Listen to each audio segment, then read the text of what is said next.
The letter arrived on a Tuesday, which was the kind of detail Evelyn would remember for the rest of her life.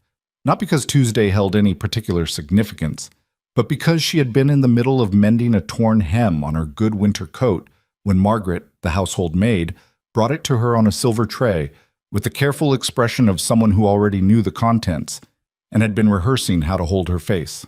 Evelyn set down her needle. She looked at the envelope. Her sister's name, Clara, was not on it. The Hartwell family seal was. She already knew before she broke the wax. Clara Ann Hartwell. Blackthorne had died on the 14th of January, 1878, at the estate of her husband, Victor Blackthorne, in the frontier settlement of Blackstone Ridge, somewhere in the high country of Montana Territory. The cause, as relayed through the letter's careful, bloodless language, was listed as a fever of the lungs. It was the kind of language that said nothing while appearing to say everything. Evelyn read it twice. Then she folded it along its original crease and sat very still for approximately 1 minute before she allowed herself to feel anything at all. Claire had been 26 years old. She had gone west 18 months ago as a bride, carrying 3 trunks, a second-hand piano score of Chopin's nocturnes, and a brave smile she'd shown Evelyn at the train platform while her eyes said something entirely different. "I don't want to go." That was what those eyes had said. But Clara hadn't spoken it, and Evelyn hadn't named it, because the Hartwell family did not discuss things that had already been decided. Now Clara was in the ground, and Evelyn was reading a letter that did not ask whether she was all right. It told her when to pack. She was given 4 days.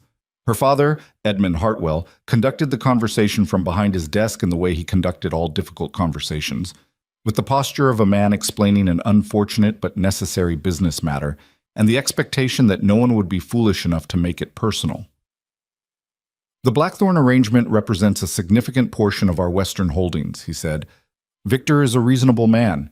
He has agreed to the transition." Evelyn stood in front of the desk. She was 23 years old. She was not, at that moment, feeling particularly reasonable herself. "Clara has been dead for 3 weeks," she said. "Yes." "And you've already arranged—" "The arrangement protects both families." He shuffled a paper that didn't need shuffling. "Victor has 2 children from his first wife, and now he's lost Clara. He needs stability. We need the mining contracts to remain intact. You are unmarried. The solution is straightforward." "The solution," Evelyn said carefully, "involves sending me to marry a man I've never met, in a place I've never been, weeks after my sister died there." Edmund Hartwell finally looked up from his desk. His expression was not unkind exactly. It was something worse. It was tired, like he'd already had this conversation in his head and arrived at the same conclusion and couldn't understand why she was making him say it out loud. "Your sister understood duty," he said. "I expect the same from you." Evelyn thought of a great many things she could say in that moment. She thought of Clara's face at the train platform. She thought of the letter that had given her 4 days and offered no condolences. She thought of the word transition, used in reference to a dead woman, as though Clara had been a season, something that simply turned. She said none of it. She went upstairs and began to pack. The journey west took 11 days by rail and then 2 more by coach, and then a final day and a half by a supply wagon driven by a taciturn man named Gus, who smelled of tobacco and wet wool and said approximately 40 words across the entire stretch, from the last proper town to Blackstone Ridge. The mountains were enormous. The cold was a different animal than the cold Evelyn knew. It didn't just chill you, it pressed against you, deliberate and patient, like it had all the time in the world and was simply waiting for you to make a mistake. She'd brought 2 trunks, a satchel of books, and the photograph of Clara she kept on her nightstand at home. She'd left the photograph in the satchel rather than looking at it on the train, because every time she opened the flap and saw the edge of the frame, something in her chest lurched sideways, and she couldn't afford that. Not yet. Not until she understood what she was walking into. She read instead. She watched the landscape change from the flat order of the East to something raw and less interested in human concerns. The plains stretched out indifferent and enormous. The sky was the kind of pale winter gray that made everything below it look small. Evelyn had grown up in a house with 12 rooms and polished floors and curtains that matched the wallpaper, and she was beginning to understand, mile by mile, that none of that was going to mean a thing out here. She was 3 hours from Blackstone Ridge when the coach stopped. It stopped wrong, lurching, sudden, with a crack that sounded like a wheel hitting something or braking against something, and then a shout from the driver that was cut short in a way that didn't suggest the wheel. Evelyn was thrown against the door of the coach. The two other passengers, a traveling merchant and his clerk, scrambled upright. Then she heard the horses and the voices outside, and understood. There were 4 of them. She couldn't see them clearly through the frosted window, but she could hear the flat authority in the one doing the talking, the kind of voice that had done this before and was mildly bored by the routine of it. He was saying something to the driver. The driver was not saying much back. The merchant beside her went the color of old paper. His clerk gripped the seat. Evelyn was thinking, quite specifically, that she did not come this far to be robbed on the side of a mountain road. She was also thinking that she had no practical means of preventing it, which was a genuinely infuriating combination of thoughts to have simultaneously. Then the coach door opened. The man who opened it was not one of the 4. He came from the other side of the road, from the tree line, she realized, which meant he'd been there before the coach stopped, which meant he'd seen them coming. He was tall, dark-coated, with the kind of face that had been outdoors long enough that the cold had become part of it rather than something that bothered it. He had a rifle in one hand, not raised, held loose at his side in the way that people who know how to use a thing hold it when they want you to understand that they know. He said without looking at her, "Stay in the coach." Then he walked toward the front. What followed was brief and considerably less dramatic than Evelyn had been bracing for, which was almost more unsettling than if it had gone the other way. There were words she couldn't fully make out, a long silence, and then the sound of horses moving off into the trees at a pace that suggested they'd been persuaded rather than chased. The driver climbed back onto his seat. The merchant exhaled like he'd been holding his breath since birth. The man reappeared at the coach door. Up close, he was younger than she'd initially registered, late 20s probably, though something about the way he held himself read older. There was a badge on his coat that she noticed only after she'd already looked at his face, which was the kind of face that was harder to read than most. Not unfriendly, not exactly warm either. Careful, she thought. The face of someone who measured things before committing. "Road's clear," he said. "You're about 3 hours out from Blackstone Ridge if Gus doesn't stop to rest the horses." Gus, apparently, was the supply wagon driver who had joined their caravan 2 towns back and was now sitting on his perch, looking like the whole affair had confirmed something he'd always suspected about the world. "Thank you," Evelyn said. The man nodded. He glanced at her trunk, half visible through the coach window, and then at her, with the brief, assessing look of someone putting something together. "You heading to the ridge?" "Yes." He didn't ask why, which she appreciated. He said, "Town's got a sheriff. He's decent. If you need anything when you get there, his name is Aldous Crane. Tell him Rhett Callahan sent you." He said it the way someone says the name of a tool, practically, without ceremony. Then he stepped back from the coach and let the driver move on. Evelyn watched him through the rear window as the coach pulled away. He stood in the road for a moment, watching them go, and then turned back toward the tree line. She filed his name away in the part of her mind that kept track of things she might need later. Rhett Callahan. She didn't know then how much weight that name was about to carry. I see. Blackstone Ridge announced itself, as remote frontier settlements often do, through smell before sight, wood smoke and animal and the particular damp metal scent of ore country. Then the road curved around a rock formation, and there it was. A main street of maybe a dozen buildings, false-fronted and listing slightly against the cold. A livery. A mercantile. A saloon with a light in the window that was doing its best impression of warmth. Beyond it, higher up the ridge, a larger structure that could only be the Blackthorn estate, lit against the gray sky like a lantern held over deep water. Gus delivered her trunks to the estate gate without ceremony and was gone before the door opened. The man who met her there was not Victor Blackthorn. It was a woman in a gray dress. The housekeeper, Evelyn would learn, whose name was Mrs. Dodd, and who had the kind of politeness that was armor rather than friendliness. She was shown to a room. She was told dinner would be at 7. She was left alone. The room was fine. The room was in fact considerably nicer than she'd expected.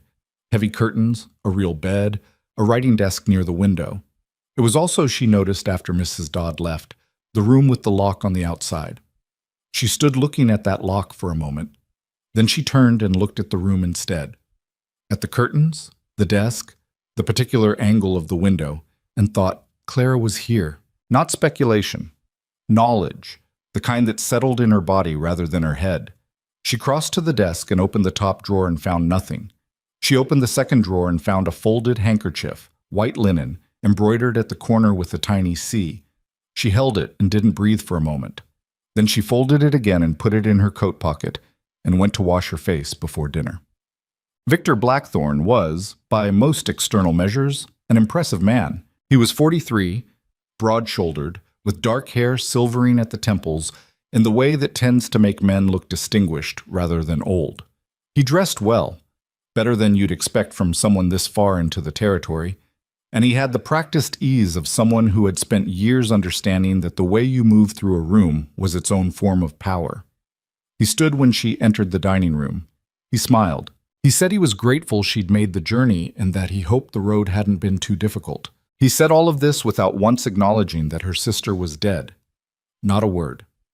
Not even a glancing reference. No, I know this is a difficult time, or Clara spoke of you often. Nothing. He simply handed her a glass of wine and asked about the weather in Philadelphia, as though they were meeting at a garden party rather than in the house where her sister had died 6 weeks ago. Evelyn said the weather had been cold and asked whether the children would be joining them for dinner.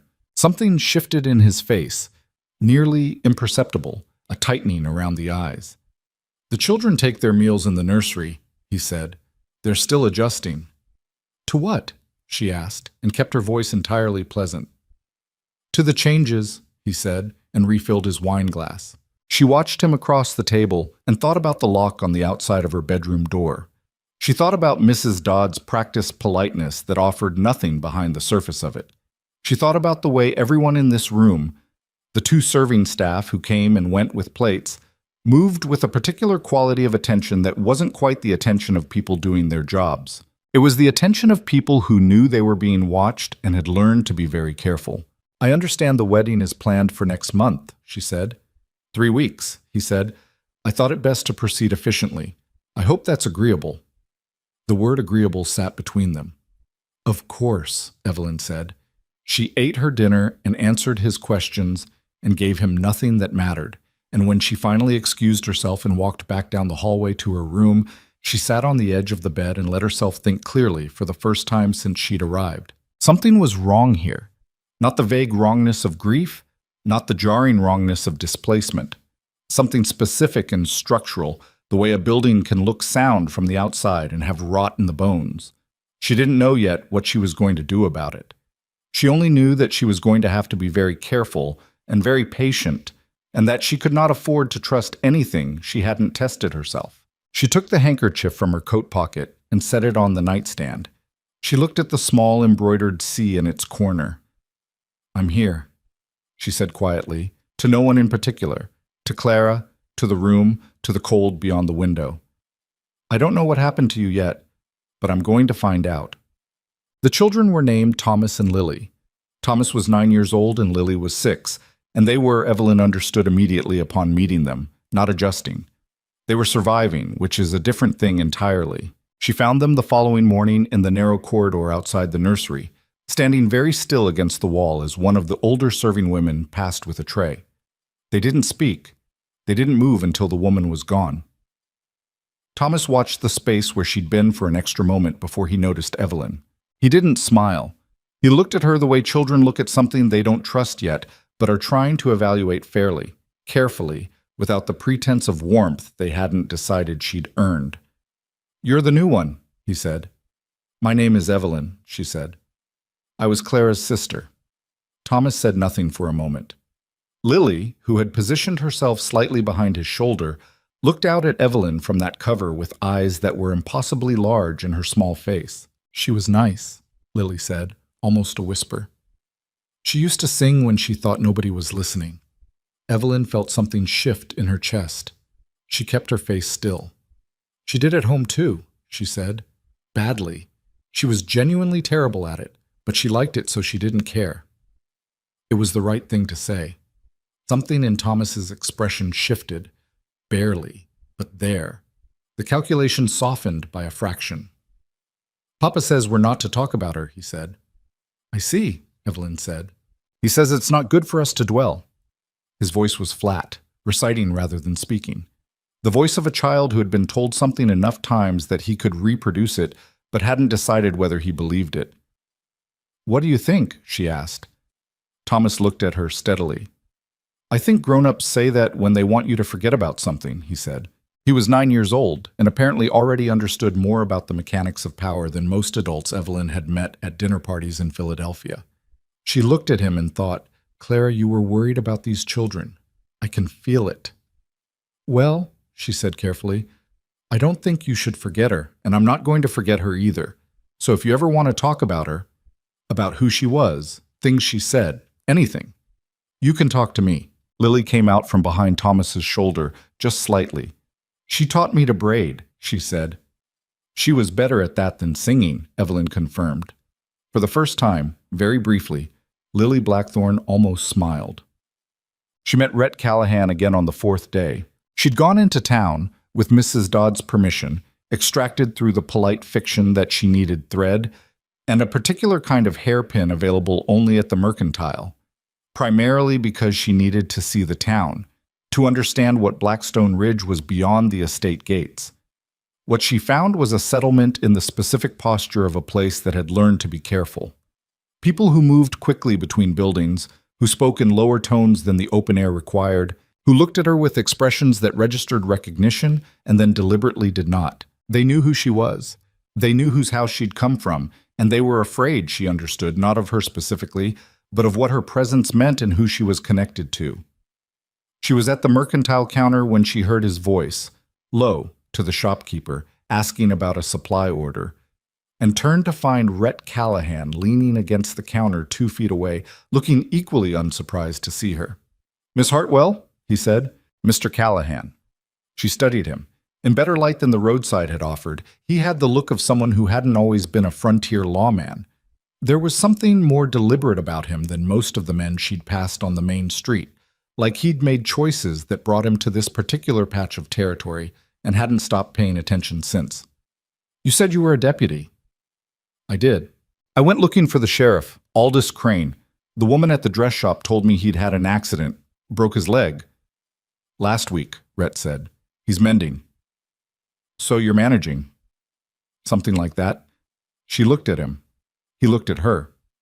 The shopkeeper had found something vitally important to examine on the other end of the counter. I want to ask you something, Evelyn said, keeping her voice low. And I'd like a straight answer rather than a careful one. He didn't say anything. She took that as permission. My sister died in that house, she said. They told my family it was a fever of the lungs. She was 26 years old and healthy the last time I saw her, which was 14 months ago. She wrote me letters. Not often enough, but she wrote. And the last 2 were different from the others. Shorter, like she was choosing what not to say. And then she stopped writing, and then she was dead. She paused. Has anyone looked into how she died? Rhett was quiet for a moment. Something was happening in his expression that was hard to read. Not surprise exactly, which told her something in itself. The county doctor signed the death certificate, he said finally. Fever of the lungs. That's not an answer to what I asked. Another pause. He looked at the counter, then back at her. No, he said. No one looked into it. Victor Blackthorne has the county doctor's ear and the county commissioner's vote, and 3 lawyers in Bozeman who are very good at paperwork. In a town this size, that's a considerable amount of persuasion. And you? She asked. What do you have? A questionable jurisdiction and a sheriff with a broken leg, he said. It might have been a kind of dry humor, or it might have been simple honesty. She couldn't tell which. Miss Hartwell, what is it you think you're walking into? I don't know yet, she said. But I think I was sent here for the same reason my sister was. And I think whatever happened to her, nobody here was going to say anything about it because they couldn't afford to. She met his eyes. I'd like to not disappear the same way. He held her gaze for a long moment. Then you'd better be careful who you trust, he said, and what you do with what you find. I'm aware of that, she said. I'm telling you because you have a badge and because you handed me your name 4 days ago on a mountain road when you didn't have to, which I took as an indication of something. It was an indication that I thought you might need someone in town to know, he said. Blackthorn's estate gets more visitors than it keeps. That's not something most people say out loud here. I'm saying it, she said. He looked at her for another moment, and then he gave her a very small nod that wasn't agreement exactly, but was something, an acknowledgement, maybe, that she was paying attention to the right things. Be careful in that house, he said. Don't go looking for things where the staff can see you. And if something happens, if you feel unsafe, get to town. Don't wait and don't explain. She bought her thread. She bought the hairpin. She walked back to the estate with Mrs. Dodd 2 steps behind her and acted like a woman who had done nothing more interesting than run an errand. She found the journal on the 11th day. It was not where it should have been, not in a drawer or on a shelf or in any of the places a journal might logically sit. She found it because she'd been methodical, because she was her father's daughter, in that respect at least, and because she'd spent 10 days learning the house's rhythms, when the staff moved, where Victor went in the evenings, which rooms Mrs. Dodd attended on which mornings. She'd been patient. She'd been pleasant. She'd had dinner with Victor 5 times and answered his questions and asked easy ones in return, and she had watched him the way you watch something that might be dangerous.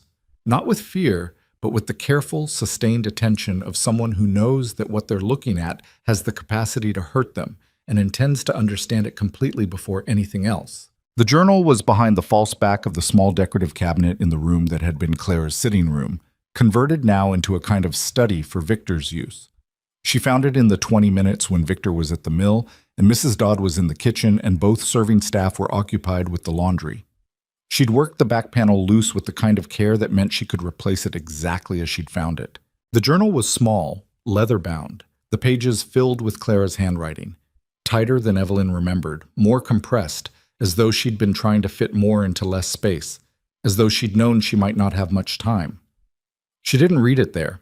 She put it in the deep inner pocket of her coat and walked back to her room and sat on the bed and opened it to the first page. She read for 2 hours. What she found there was not a story she'd allowed herself to fully imagine, even in the darkest corners of what she'd suspected. Clara's first entries were from 8 months ago, careful, circumspect, written like someone who knew they might be found out. She described the house in terms that were factually neutral but emotionally cold. She described Victor in terms that started measured and grew, over weeks, into something that read like fear translated into very controlled language. She described the first wife, a woman named Margaret, Victor's first wife who had died 3 years before Clara arrived, and how none of the servants would speak of her, and how the children had a particular silence when her name came up that Clara had initially attributed to grief. Then she wrote about the headaches she'd been having, then the nausea, then the weeks when she felt better, then worse again, then better. In a pattern that made no sense until the evening when she'd overheard a conversation she hadn't been meant to hear and understood what she was looking at. Clara had written, in her tightest handwriting on a page near the back, "I believe he is doing it slowly. I believe he did it to Margaret. I don't know what is in the tea he has brought to me each evening. He has made a point of bringing it himself, which I thought was thoughtfulness, and now understand differently. I have stopped drinking it. I pour it out. He hasn't noticed yet. I am trying to find out who I can trust. I am trying to find proof. If something happens to me before I can get this to someone, let it be enough. Let it be something. Let whoever finds this know that I didn't get sick. I was made sick." The last entry was dated 9 days before Clara died. It was 3 words only. He found it. Evelyn sat with the journal in her hands and looked at the far wall and felt something settle in her. Not calm, exactly. Something harder than calm. Something that had no patience left in it for pretending. She thought of Victor's hand refilling her wine glass at dinner. She thought of the tea Mrs. Dodd brought each evening to her room, which Evelyn had been drinking because she'd been cold and tired and hadn't thought about it. She set the journal down, stood up, crossed to the washstand, and emptied the remaining tea from the cup she'd half finished into the basin. She stood looking at it for a moment. Then she went to her writing desk, sat down, and began writing a note. She didn't seal it. She folded it into her coat pocket alongside the journal and thought about timing. She thought about what Rhett had said. If you feel unsafe, get to town. Don't wait and don't explain. She was not going to wait. She dressed in her warmest coat. She looked at the room, the curtains, the desk, the nightstand with Clara's handkerchief still sitting on it. She picked up the handkerchief and put it in her pocket. She picked up her satchel with the books and the photograph and nothing else that she couldn't carry easily. She left the trunks. She opened the bedroom door quietly, listened to the house, and walked toward the servants' stairs. She was 6 steps from the back door when Mrs. Dodd stepped out of the kitchen. They looked at each other.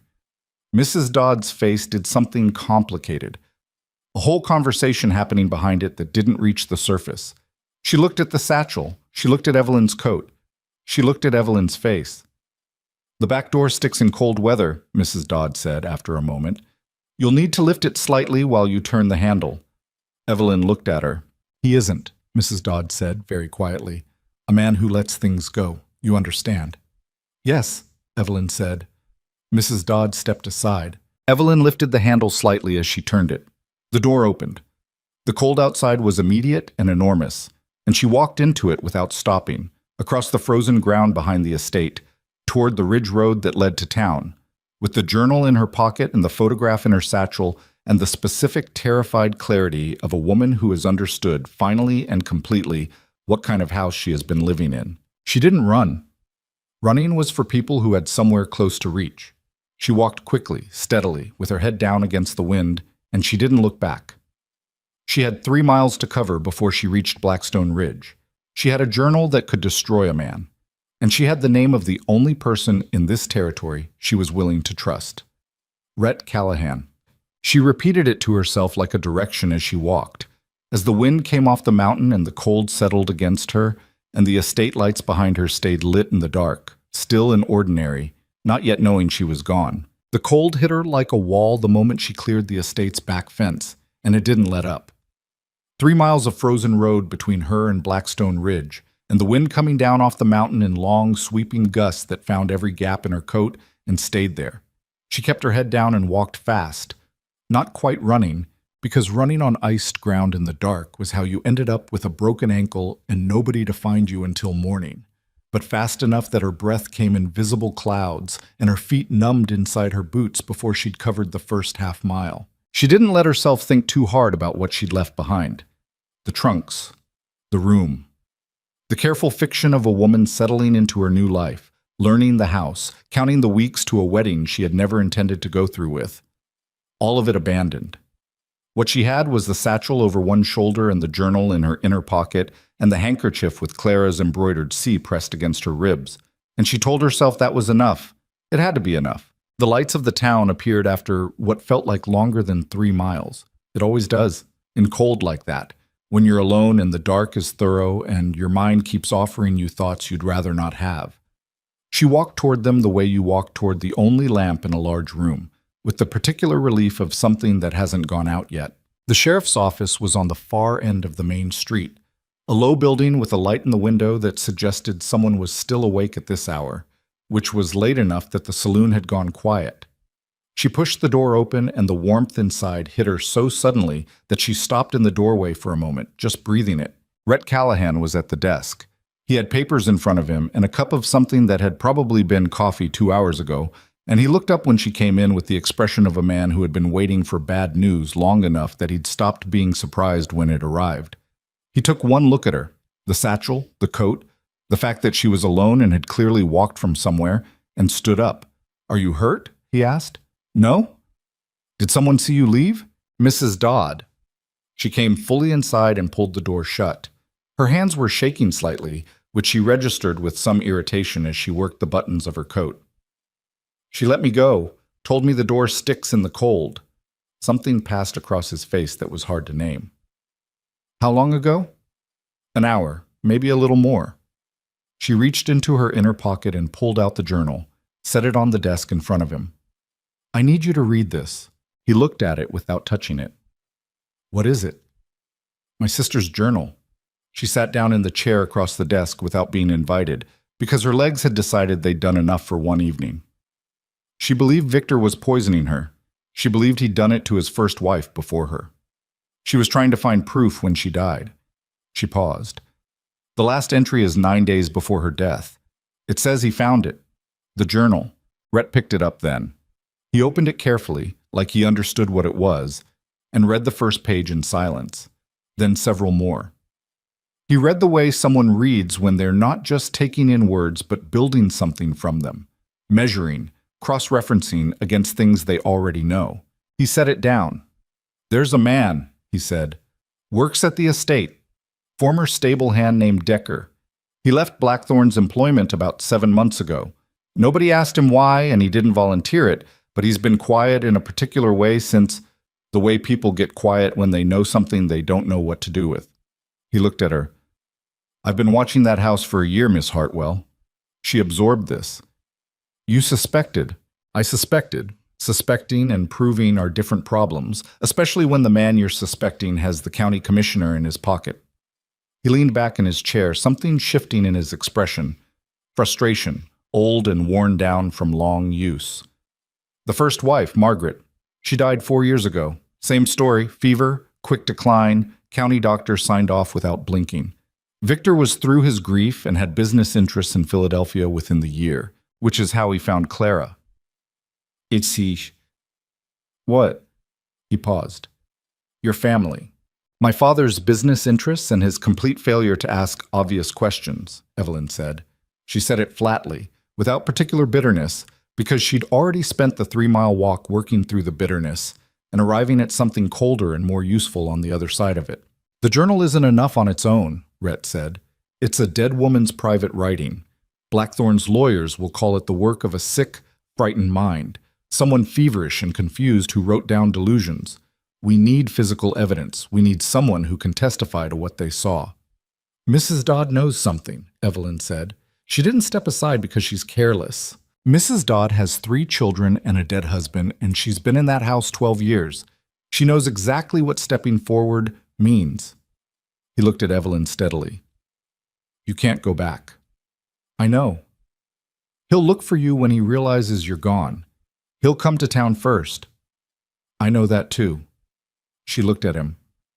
"I need somewhere to stay that isn't obvious, and I need time to think about what we do next." He thought for a moment. "Aldous?" he said. "Sheriff Crane. His wife has a spare room, and they've got enough years in this territory that Blackthorn doesn't scare them the way he scares most people. I'll take you there now." "At this hour?" "Aldous doesn't sleep well with a broken leg. He'll be awake, and he'll be glad of the company." He stood reaching for his coat. "One thing, Miss Hartwell." "Evelyn," she said, "we're past formalities." He paused at that briefly. "Evelyn, Victor Blackthorn is going to come into town tomorrow, and he's going to tell a story about you. He's good at stories. He's had practice." He looked at her directly, without softening it. "Whatever he says, whatever version of you he puts in front of this town, you need to be prepared for the fact that some people are going to believe him. Not because they're bad people, but because he's been here longer than you, and because it's easier to believe the man with the money than the woman who showed up 3 weeks ago and then ran." Evelyn held his gaze. "Then we'd better find the evidence before he finishes telling the story," she said. He held her gaze for a moment. "Yeah," he said. "We'd better." "What?" Sheriff Aldous Crane was 61 years old, built like a man who had spent 4 decades persuading mountains to move and currently confined to an armchair in his front room with his splinted leg elevated on a stool and an expression of supreme personal offense at being so confined. His wife, Nora, had the brisk, capable quality of someone who had long since stopped being surprised by anything the frontier could produce, and she opened the door to Rhett's knock at 11 at night with the expression of a woman who had been expecting something of this nature, if not this precisely. She showed Evelyn to the spare room, brought her a blanket and a glass of water, and said, "We'll sort out the rest in the morning. Sleep if you can." Evelyn didn't sleep much. She lay in the dark, listening to the house settle in the cold, and thought about Clara. Not the Clara in the journal, the one writing in tight, frightened sentences about headaches and tea she'd stopped drinking, but the Clara at the train platform 14 months ago with the brave smile and the eyes that said something else. "I don't want to go." She should have said something. They both should have said it. The Hartwell family didn't discuss things that had already been decided, and 2 young women had been trained since childhood not to push against what was decided. And Evelyn was lying in a stranger's spare room in a frontier town because that training had cost her sister's life and nearly cost her own. She made herself a quiet, unglamorous promise in the dark. She was going to finish what Clara had started. She was going to make it mean something. Victor Blackthorne arrived in town the following morning at 9 o'clock, which was earlier than Evelyn had expected, and told her he was more alarmed than he'd intended to appear. She watched from the window of Aldous Crane's front room as he came down the main street on horseback. Two men she didn't recognize flanking him at a respectful distance. He was dressed well, as always. He moved with the same deliberate ease she'd observed across the dinner table, the ease of a man who had never, in his memory, failed to be in control of a situation. He went first to the sheriff's office, which was Rhett's territory, which told her he didn't yet know where she was. Aldous, from his armchair, had received a full account of the situation with the focused attention of a man who had been waiting for exactly this kind of useful occupation. His broken leg appeared to cause him physical pain approximately every 40 minutes, and at no point seemed to affect his thinking. "He'll go to the commissioner next," Aldous said, when Rhett returned an hour after Victor's arrival to give them a report. "He'll want a formal statement on record that you—" He looked at Evelyn. "Left the estate without permission and are potentially disturbed. He'll frame it as concern for your welfare. He told me," Rhett said, sitting down, "that Evelyn had been exhibiting signs of distress since her arrival, that she'd been confused, prone to imagining things, that the journey west and the grief of her sister's death had affected her mental state. He said she'd fixated on the idea that Clara's death was something other than what it was. Evelyn listened to this the way you listen to a description of something you expected but still find unpleasant. And I told him I hadn't seen anything to suggest that, and that I'd let him know if she turned up." Rhett met her eyes. He wasn't satisfied. He asked if I thought it was appropriate for a woman in that condition to be wandering the territory alone. I told him I thought it was appropriate for people to go where they needed to go. "He won't leave it there," Aldous said. "No," Rhett agreed. "He's talking to people. The mercantile owner. The doctor. He's planting it, the same way you'd plant any story. A word here, a concerned expression there. By tonight, half the town will have a version of it." Evelyn thought of what Rhett had said the night before. Some people are going to believe him. She'd understood it then. She felt it differently now, sitting here, knowing that Victor Blackthorne was walking her main street at this moment, describing her to strangers as a woman too distressed to be trusted. The particular helplessness of having your own character turned into a story someone else tells. She felt it like something physical, a tightening in the throat. "Decker," she said, "the stable hand you mentioned, where is he now?" "He's got a place south of town," Rhett said. "Small spread. He's been doing day labor at the Kelsey Ranch." "Will he talk to us?" Rhett was quiet for a moment. "I don't know, but I think we need to try." "Then let's try today," Evelyn said, "before Victor gets further into this town." Decker's place was a 20-minute ride south, a rough practical property that looked like it had been built by someone with modest means and no illusions, a small house and a lean-to barn, and a yard that was more frozen mud than anything else. He was splitting wood when they arrived, which is one of those tasks people do when they're thinking hard and need something to hit. He stopped when he saw them coming. He looked at Rhett with the expression of a man who has been waiting for something to arrive and is not sure whether to be relieved or afraid that it finally has. He looked at Evelyn with less certainty. "Heard there was a new woman up at the estate," he said, not moving from his position beside the woodpile. "Evelyn Hartwell," Rhett said, "Clara's sister." Something crossed Decker's face at that.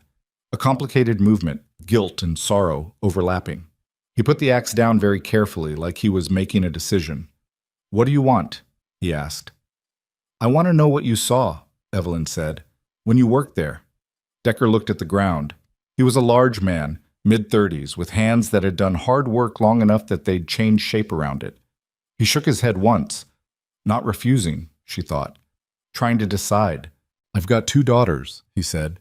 "Victor Blackthorne has lawyers in 3 counties." "I know," Evelyn said. "I have a journal my sister kept before she died, in which she names what she believed he was doing to her and describes what she was trying to find out before it was too late. I need corroboration. I need someone who saw something." She paused. She had 2 children in that house who are still living with him. Thomas is 9. Lily is 6. Whatever she was trying to do before she died, she was trying to protect them too. Decker was quiet for a long moment. The wind moved through the yard. A horse in the lean-to shifted its weight.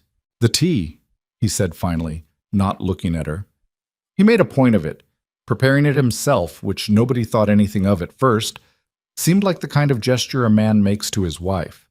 But I saw him once, in the kitchen when he didn't know I was there. He had something small, a vial, glass, the kind you'd get from a chemist. He put something into one of the cups. Not much, just a few drops.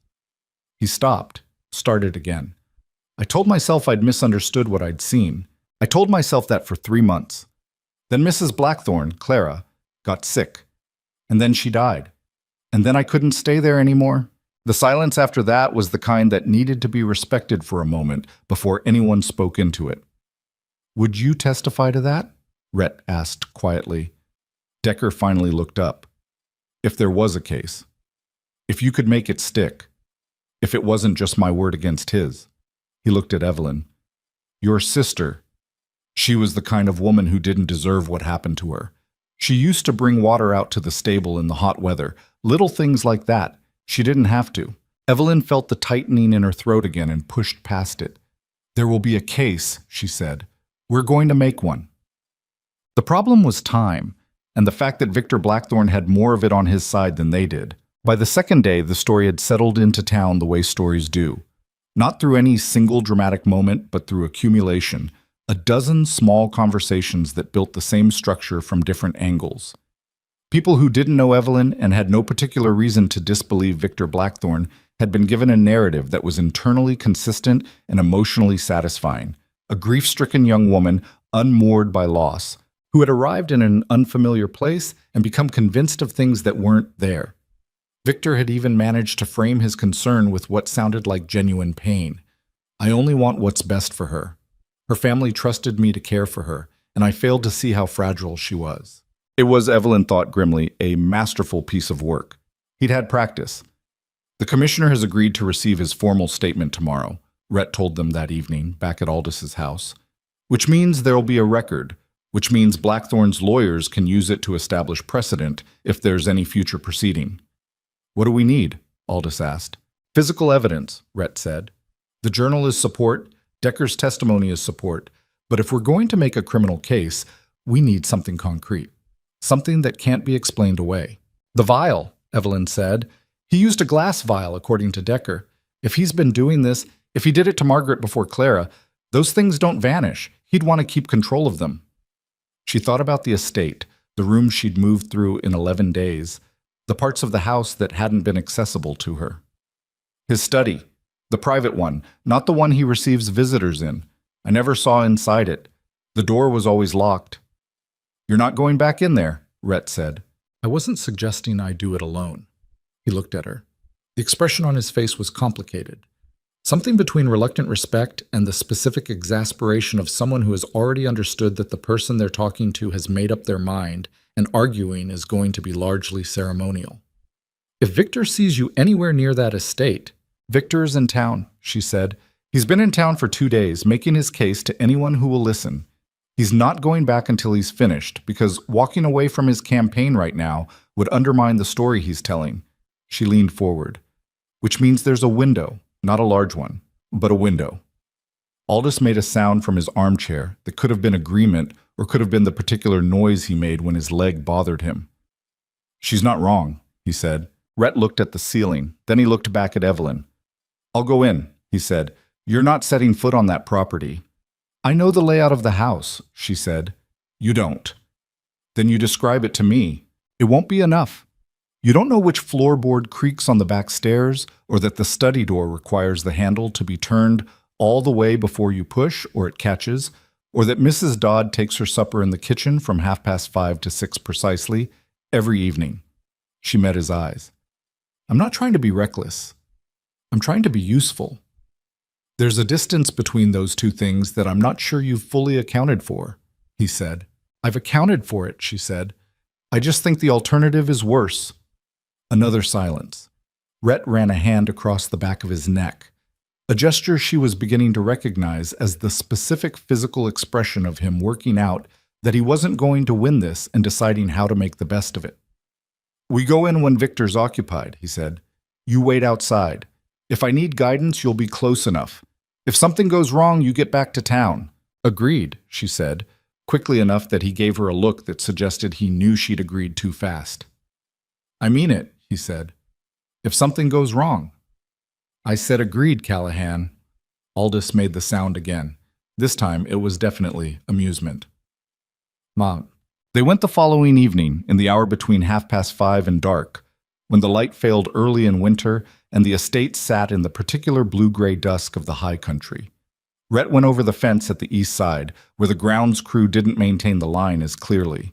Evelyn waited at the fence line in the shadow of a stand of bare aspens, and she hated every second of it. She could see the house from where she stood, the lit windows, the smoke from the kitchen chimney, the ordinary-looking stillness of a place going about its evening. She kept thinking about Thomas and Lily in there, taking their supper in the nursery, going through whatever small rituals they'd built to manage days in that house. She kept thinking about Clara, who had stood in some of those rooms and known, and been afraid, and tried anyway. Rhett was inside for 22 minutes. She counted, because it was something to do. When he came back over the fence, he was moving with the controlled, deliberate pace of someone carrying something they don't want to drop. He waited until they were back in the tree line before he opened his coat and showed her. 2 things. A small glass vial, stoppered, with a residue inside that caught what was left of the light. And a folded paper, heavy, official-looking, the kind used for formal correspondence, that turned out, when Evelyn unfolded it with shaking hands, to be a letter from a chemist in Bozeman, dated 18 months ago, confirming the order and delivery of a compound she'd never heard of. Arsenic compound, Rhett said, slow-acting, the kind that mimics lung fever. His voice was very even, the way a voice gets when the person using it is working hard to keep it that way.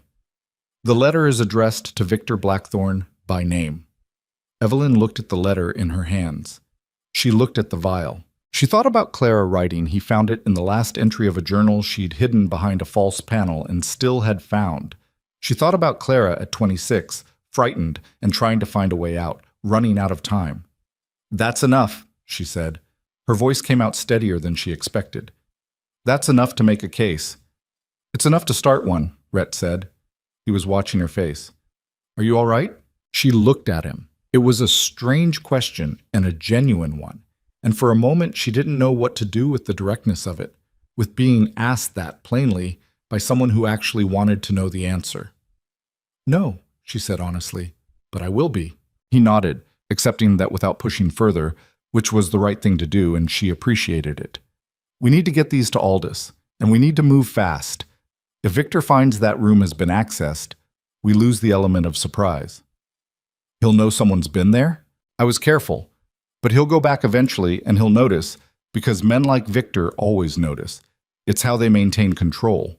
We've got maybe 2 days before he shifts from making his public case to taking direct action." He looked at her. "And when that happens, it's going to get worse before it gets better." She folded the letter back along its creases. She put it in her coat pocket with the journal and the handkerchief. 3 things now, each one a piece of what Clara had been trying to build before it was too late. "Then let's not waste the 2 days," she said. Back at Aldous' house, the old sheriff read the chemist's letter twice and held the vial up to the lamplight and said nothing for a long moment.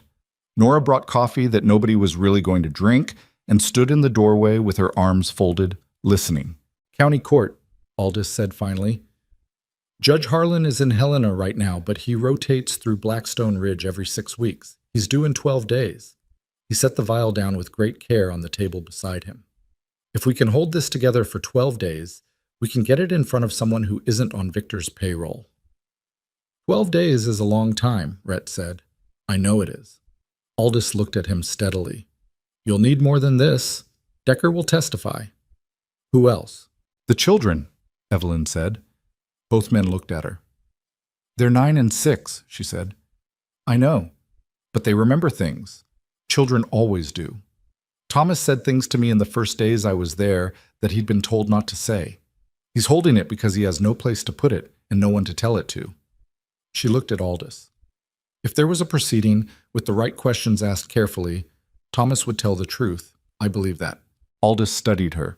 Getting the children in front of a court means getting them away from Victor Blackthorne. "Yes," she said, "which he will resist."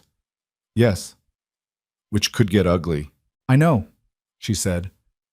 "But they're in that house right now, and Clara tried to protect them, and someone needs to finish what she started." She paused. I need to get them out before Victor understands how much trouble he's actually in. Because when he does understand it, when he realizes the evidence is gone from that room and that there's a case being built against him, he is not going to sit quietly. The room was quiet. The fire settled in the grate. Outside, the wind had picked up again, the kind of cold that pressed against windows and found the places where the caulk had dried out. "I have a brother in Billings," Nora said from the doorway. Everyone looked at her. She looked back with the expression of a woman who had been listening to a problem long enough to have worked out a piece of the solution. "He has a house and a wife and 2 children of his own, and he is not a man that Victor Blackthorne has ever had occasion to influence because he is not the kind of man Victor Blackthorne would bother with." She paused. "He has a spare room. He has a horse and wagon. And if you asked him to bring 2 frightened children south without making a fuss about it, he is exactly the kind of man who would do that and keep his mouth shut." Rhett looked at Aldous.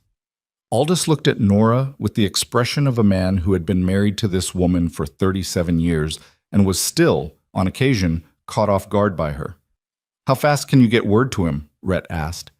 "I can write tonight," Nora said. "He can be here in 4 days if he pushes." 4 days.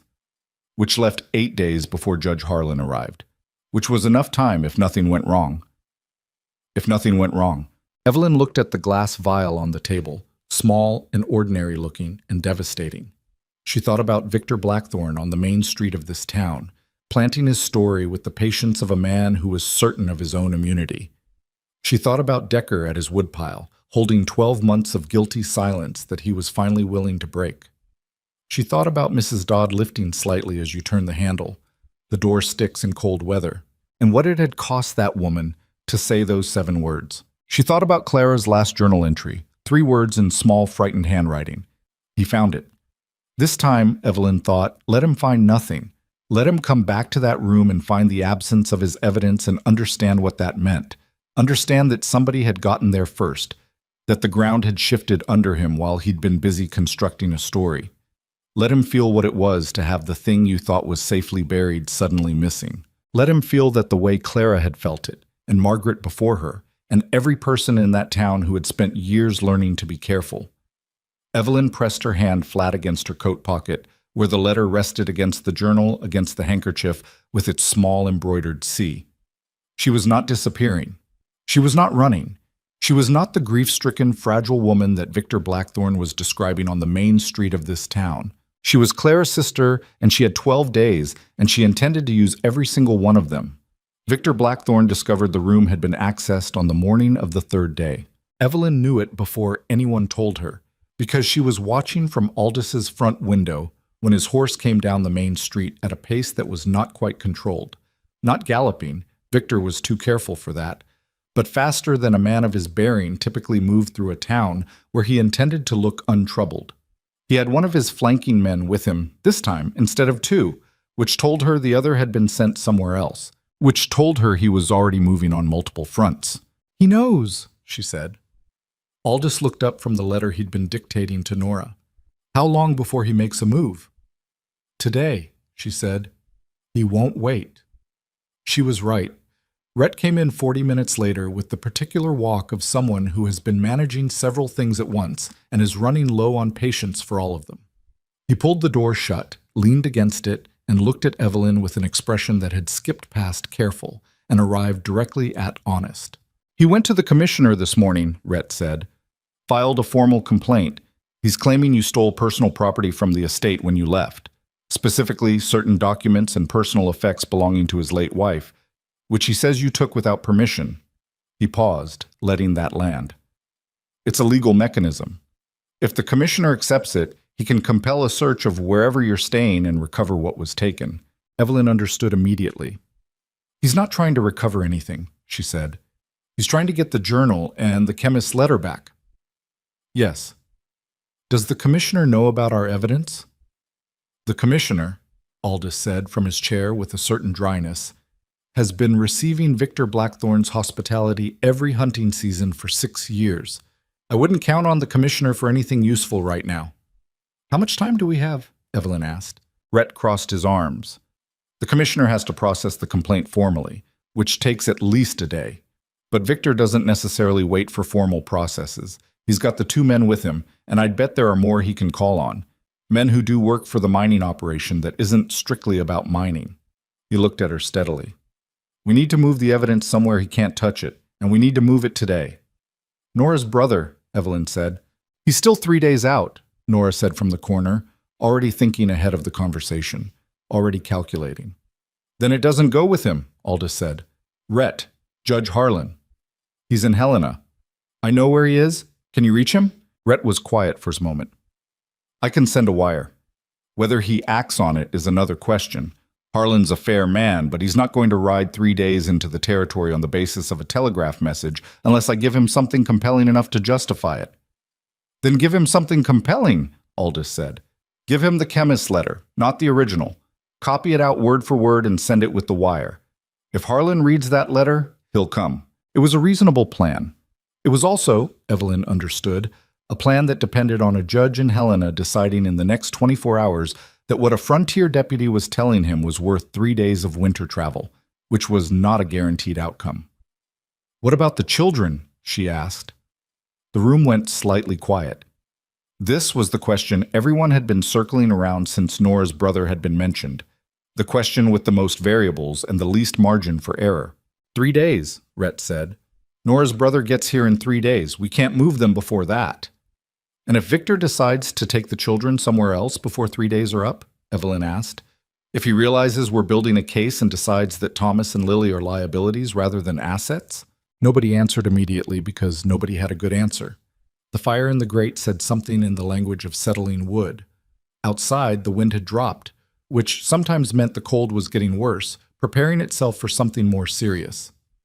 He won't hurt them, Rhett said finally. Not confident, careful. Not the way They're his children, legally. Hurting them gains him nothing. Moving them is different, but he'd need a reason to do that before he knew what we had. He knows something is missing from his study, Evelyn said. He's smart enough to know what that means. He's smart enough to know it, and smart enough to know that panicking in public makes him look like a man with something to hide, Rhett said. He'll move carefully, which buys us time.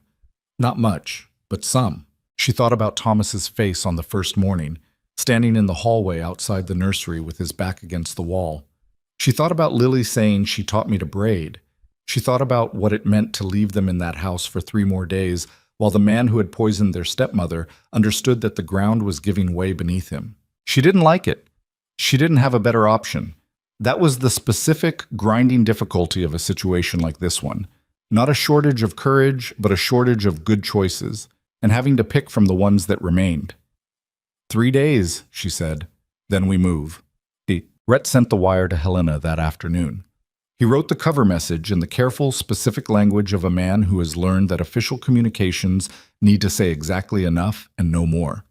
And he copied out the chemist's letter in full, word for word, and sent it as an attachment through the telegraph office, whose operator, a young man named Percy, who appeared to take his responsibilities with genuine seriousness, handled the transaction with the discretion of someone who understood he was part of something larger than a routine message. Victor Blackthorne, meanwhile, was doing what Evelyn had correctly identified he would do, moving on multiple fronts simultaneously, with the patience of a man who had never needed to hurry before and was not going to start now.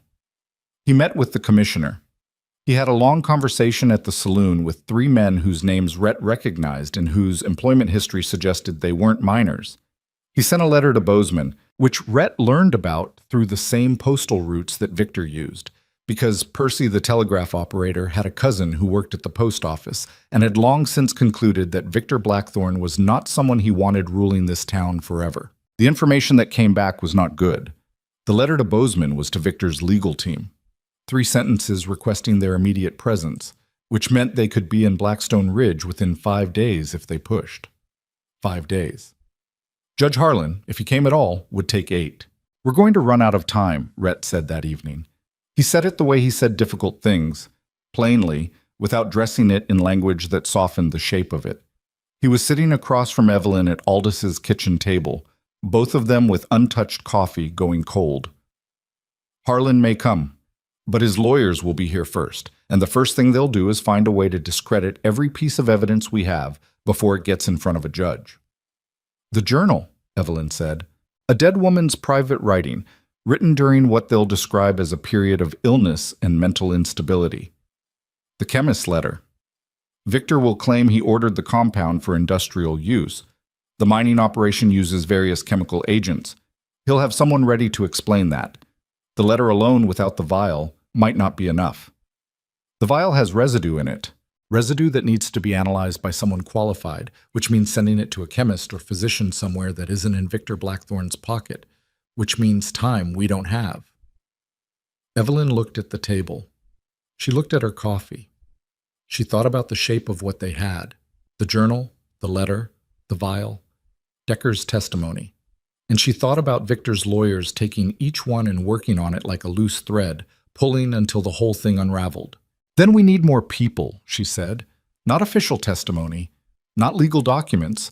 People who will stand up in this town and say what they know so that when his lawyers arrive, they don't walk into a room full of silence. They walk into a room where half of Blackstone Ridge has already made up its mind. Rhett looked at her. You want to go public. I want people to know what this man has done, she said. The servants at the estate, not just Mrs. Dodd. The doctor who signed off on Clara's death certificate. The people in this town who have been afraid of Victor for years and haven't had anywhere to put that fear. She met his eyes. He's been building a story about me for 3 days. I think it's time I started building my own. It was risky. She knew it was risky. Going public with an accusation against Victor Blackthorn before they had a judge in place was the kind of move that could go badly in ways she could enumerate clearly. He could use it to further establish a narrative of her instability. He could use it as grounds to accelerate whatever legal maneuvering his Bozeman lawyers were preparing. He could simply turn the town's opinion against her more effectively than she could turn it for her. These were real possibilities. But the alternative was waiting in Aldous Crane's spare room while the clock ran out. Who do you trust in this town? She asked Rhett. He thought. Not a short think, a real one. The kind where you actually measure the people you're considering rather than just listing names.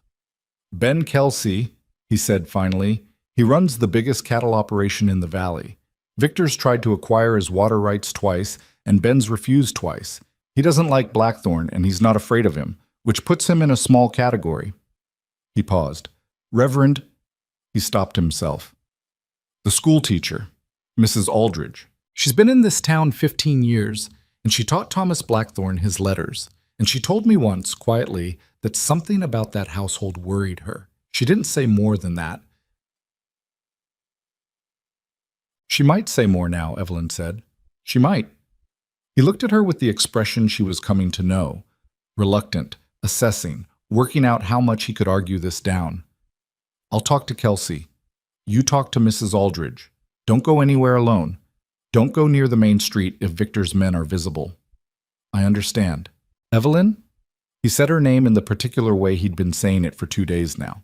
Not a warning, not a formality, but the word of someone who was trying to say something they didn't have another way to say. If this doesn't work, it has to work, she said. That's not a plan. No, she admitted, but it's what I have. Cha. Mrs. Aldridge was a small, precise woman of about 50 who ran the Blackstone Ridge schoolroom with the kind of organized authority that suggested she'd spent many years persuading people that learning was worth their time and had developed very effective methods for the purpose. She received Evelyn in her office at the back of the schoolroom, after hours, with the children gone and the building quiet, and she listened to everything Evelyn said without interrupting. When Evelyn finished, Mrs. Aldridge was quiet for a long moment. Clara came to see me, she said, 4 months before she died. She sat in that chair, she nodded at the chair Evelyn was sitting in. And she told me she was having trouble sleeping and that she felt unwell. And she asked me in a roundabout way that I understood was roundabout because she was frightened, whether I thought there were people in town she could trust. She folded her hands on the desk. I told her I thought Aldous Crane was a good man. I told her Rhett Callahan was reliable. I did not ask her why she was asking because I was afraid of the answer, and I am not proud of that. The frankness of it, the simple, honest admission of a failure she'd been carrying for 4 months, caught Evelyn off guard in the best possible way. She didn't have the journal then, Evelyn said. She was still trying to understand what was happening to her. I know, Mrs. Aldridge looked at the desk. I should have asked anyway. What would it change now, Evelyn said carefully, if you said what you know? I know very little. She looked up. I know she came here frightened. I know Thomas Blackthorne is a child who started flinching at raised voices sometime in the past year. I noticed it in the schoolroom, and I noticed when it started. I know the first wife, Margaret, was described to me by women in this town who knew her as a healthy woman who declined very suddenly. She paused. None of that is evidence. No, Evelyn agreed, but it's testimony. And testimony from a woman who has been in this town 15 years and who taught these children carries a different weight than a journal or a letter. She held the older woman's gaze. I'm not asking you to lie. I'm asking you to say what you observed. Mrs. Aldridge was quiet for another long moment. Then she said, When does the judge arrive? If he comes, 9 days from now. I'll be there, she said. It was simple, undecorated, the statement of someone who had already done the internal accounting and arrived at an answer. I should have done more for Clara. I can do this for her now. Evelyn walked back through the cold to Aldous' house and felt something she hadn't expected. Not relief exactly, but the specific, steadying feeling of something shifting incrementally in the right direction. Small.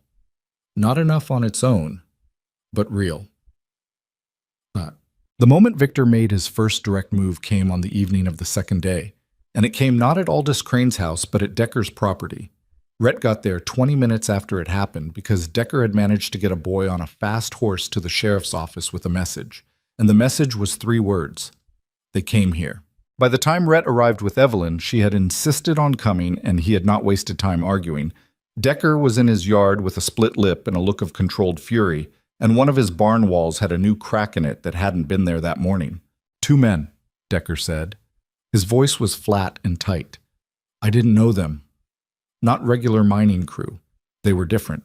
They told me that my employment situation at the Kelsey Ranch was going to become precarious if I had any more conversations with the wrong people, and that certain water permits my property required could be delayed indefinitely if I continued in my current direction. Did they threaten you physically? Rhett asked, looking at the split lip. One of them made a point about how remote my property was, Decker said. I made a countervailing point with a fence post. The conversation became physical briefly, and then they decided to leave. He touched his lip, as though checking it was still there. I'm not backing down. I want to say that clearly. But I'm telling you that if they came to me, they've been to Mrs. Dodd too. Rhett looked at Evelyn. She was already thinking it. Mrs. Dodd won't have anyone to send a message, she said. She's inside the estate. I know. If he's turning the pressure up on witnesses, I know. He said again, more quietly. He was calculating something. She could see it in the way his eyes moved. Not panicked, but working fast, reassessing the timeline. He's escalating because he found the room. He knows what's missing. He knows we're building something. He looked at Decker. Can you stay somewhere other than here for a few nights? Decker glanced at his property. The house? The lean-to? The yard where his daughters played when the weather permitted. The look of a man measuring what he was willing to risk against what he was willing to lose. My daughters stay with my sister, he said. I'll manage here. You don't have to. I know I don't have to. He met Rhett's eyes. I watched a good woman die, and I told myself a story about it for 7 months. I'm done telling that story. Whatever happens next, I'm done. Rhett gave him a brief, serious nod that was its own form of respect. If anything else happens, you get to town. Don't try to handle it yourself. Decker touched his split lip again. I had a fence post last time. And next time they might bring more than 2, Rhett said. On the ride back to town, Evelyn sat beside Rhett on the wagon seat and thought about the shape of what Victor was doing. He was not panicking. He was not running. He was applying pressure at the pressure points, the witnesses, the evidence, the people who might testify, with the methodical patience of someone who had spent years building and defending an empire and understood exactly where its walls were vulnerable. He's going to come after Mrs. Dodd, she said. Yes. And if she decides the risk is too great, she might? He said it without judgment. She has children. She has years of surviving in that house by keeping her head down. We can't hold her to a standard that doesn't account for what she's risking. I know. Evelyn looked at the road ahead. But if we lose her testimony and Victor's lawyers find a way to discredit the journal and the chemist's letter, we won't be left with nothing, Rhett said. Decker is solid. Mrs. Aldridge is solid. The vial is physical evidence that doesn't change its testimony based on pressure. He paused. And Harlan is coming. She looked at him. You heard back? This afternoon, while you were with Mrs. Aldridge. He said it without preamble, without building to it, which was the thing about Rhett Callahan she was finding herself relying on. He told you things straight, without the performance of delivery. He sent word he'll be here in 9 days. He's bringing a court recorder, and he's notified the territory attorney's office. The territory attorney's office. That was different from a circuit judge making a routine visit. That was the machinery of the law being assembled, and it was being assembled because Rhett had put the right words in the wire to Helena, and Harlan had read the chemist's letter and understood what he was reading. Victor's lawyers will still be here first, she said. 4 days first, yes. He kept his eyes on the road. Which means the next 4 days are going to be the worst of it.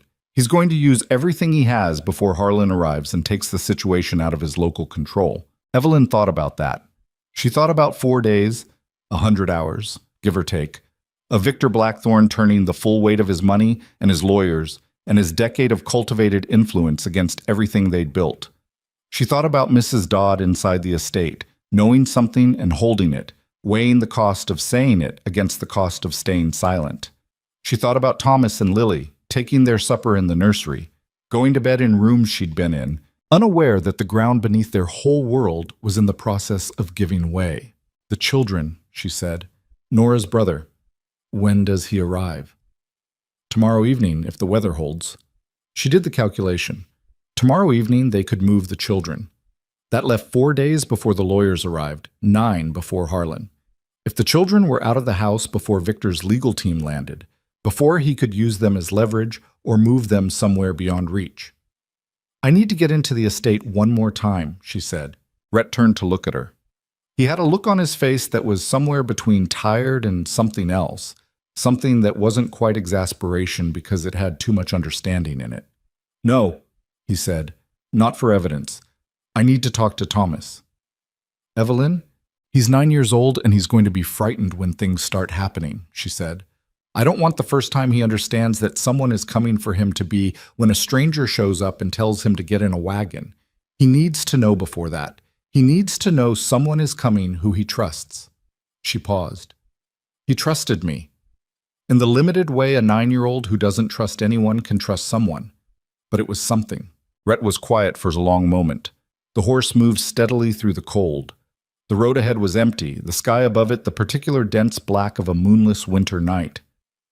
There's a break in the kitchen fence on the south side, he said finally. It's been needing repair for 2 seasons. The cook uses it as a shortcut to the woodpile and nobody's bothered to fix it. If Mrs. Dodd's evening routine holds, I know her routine, Evelyn said. I'll be outside, he said, the whole time. If anything, if a door opens, if a light comes on that shouldn't, I come back immediately. You come back immediately, he confirmed. He looked at her. I want to say something. She waited. You've been doing this, he said slowly, like he was working it out as he spoke, since you walked into my office 3 nights ago, moving forward when there's something in front of you, not reckless. You keep saying the right things about being careful and meaning them, but you keep moving anyway. He paused. I want you to know that's not something I've seen very often. She didn't know what to do with that. Spoken plainly in the dark on a wagon seat with the cold coming off the mountain and 4 days of Victor Blackthorne's full resources between them and anything that looked like safety. It was too honest to dismiss and too complicated to respond to simply. Clara was braver than I am, she said finally. She was doing this alone in that house without a single person she could trust. She did it for months. She looked at the road. I'm just trying to finish what she started. I know, he said. That's what I mean. She went in the following evening through the broken fence on the south side, with the cold pressing down and Rhett a shadow at the fence line behind her. The kitchen was empty, Mrs. Dodd's supper hour, as reliable as a clock. She moved through the back hallway, the way she'd learned to move through this house, along the walls, without hurrying, with the specific kind of attention that meant she was tracking every sound simultaneously. The house had a particular quality at this hour. Not quiet exactly, but settled, like it was doing its best impression of an ordinary household. And the impression was only off by a small amount that you'd miss if you weren't already looking for it. The nursery was on the second floor, back corridor, third door on the left.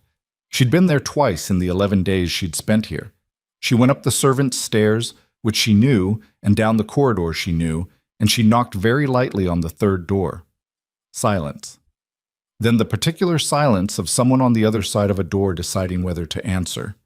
Then Thomas's voice, low. "Who's there?" "Evelyn," she said, just as quietly. A pause that lasted long enough that she started to worry. Then the door opened. He looked at her with those careful eyes that she'd come to understand were his primary defense mechanism, looking carefully at things before deciding what they were. Behind him, Lily was sitting up in her bed, awake. "You left," he said. Not accusatory, factual. "I did," she said. "Can I come in for a moment?" He stepped back. She came in and crouched down to be at his level, which she'd found in the first days was the thing that made the most difference with Thomas. Not talking down to him, not performing warmth he hadn't earned, just being at the right height and speaking to him like someone who expected him to understand. "I need to tell you something," she said, "and I need you to be very brave about it, because it's going to sound frightening even though it's actually good." He looked at her steadily. Lily had come to the edge of her bed, wrapped in a blanket, watching. She told him, as plainly as she could manage, what was going to happen. Not the full shape of what Victor had done. That was not a conversation for this room, not tonight, not from her. But the part that affected them. That someone trustworthy was going to come in the next day with a wagon. That Thomas and Lily were going to go somewhere safe, with a family that would take care of them while things got sorted out. That it was going to be all right. "Is father in trouble?" Thomas asked. She held his gaze. A 9-year-old asking the question directly, with those careful eyes that had been measuring things for however long he'd been in this house.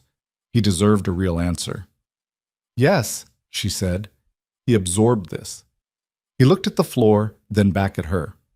Something in his face was doing several things at once. Fear, relief, guilt about the relief, and something underneath all of it that looked exhaustingly old for 9. "Lily doesn't know," he said quietly, "about the things I know. I understand. I've been—" He stopped. Started again. "There are things I heard, things I saw. I didn't know what to do with them." "I know," she said. "You're going to have the chance to tell them to someone whose job it is to listen. You don't have to carry them by yourself anymore." She paused. "Can you do this? Can you be ready when the wagon comes?" He looked at her for a long moment. 9 years old, wearing a flannel nightshirt, standing in the lamplight of a nursery in a house that had never been what a house should be, and still, somehow, despite everything that house had taught him about the world, managing to be something that Victor Blackthorne, with all his careful, deliberate work, had never fully extinguished in these children. "Yes," he said. She put her hand briefly on his shoulder, quick, light. "Your mother would be proud of you," she said. "Your stepmother, Clara." She said the name because he wasn't allowed to, and someone should. She was trying to help you. She didn't stop trying until she couldn't anymore. Something crossed his face that she didn't have the right word for. He nodded, once, the same way Rhett nodded sometimes. A small, complete gesture that said more than the nod itself. She stood up. She looked at Lily, who had been listening with enormous eyes from the edge of her bed. "Will you come back?" Lily asked. "Yes," Evelyn said. "I promise." She meant it the way she'd meant the quiet promise she'd made to Clara in the dark of the spare room 3 nights ago. Not as a comfort she was offering without certainty, but as a thing she intended to make true regardless of what it cost her. She went back down the servants' stairs, through the back hallway, out through the kitchen, and across the frozen yard to the broken fence. Rhett was exactly where she'd left him, watching the house. And when she came through the gap, he looked at her with the particular expression of someone who has been standing in the cold, worried about another person, and is relieved but isn't going to make a production of it. "Well?" he said. "He'll be ready," she said. They walked back toward the road. The estate sat behind them, lit and ordinary-looking, still unaware of how much had shifted in the past 4 days. Victor Blackthorne, somewhere inside it or in the town, was doing his own calculations, moving his own pieces, counting on the fact that he had done this before and gotten away with it before, and understood better than anyone how the machinery of a frontier town's loyalties could be worked. What he didn't understand, what he'd never had to account for, because the women he'd brought into that house before had been there without anyone on the outside who knew to look, was that this time somebody had been paying attention from the beginning. This time, someone had been sent west to disappear and had decided instead to stay and fight. Harlan was 9 days out. The lawyers were 4 days out. And tomorrow, Nora's brother was arriving with a wagon and a set of instructions and the specific, quiet courage of an ordinary man doing the right thing in a situation that had nothing to do with him personally. 4 days. Everything depended on what happened in those 4 days, and what Victor Blackthorne did when he finally understood that the story he'd been carefully building had started falling apart at its edges, and that the woman he'd expected to replace her sister quietly and disappear had instead been doing something else entirely. They were about to find out which version of Victor Blackthorne appeared when everything he'd built began to come undone. Nora's brother arrived the following evening, as promised.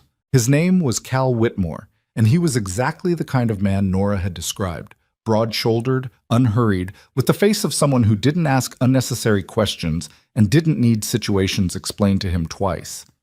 He drove a plain wagon with a canvas cover and 2 reliable horses, and he came into Blackstone Ridge from the South Road, which kept him off the main street, and he tied up behind the livery and walked to Aldis's back door like someone arriving for a quiet visit rather than the extraction of 2 children from a dangerous household.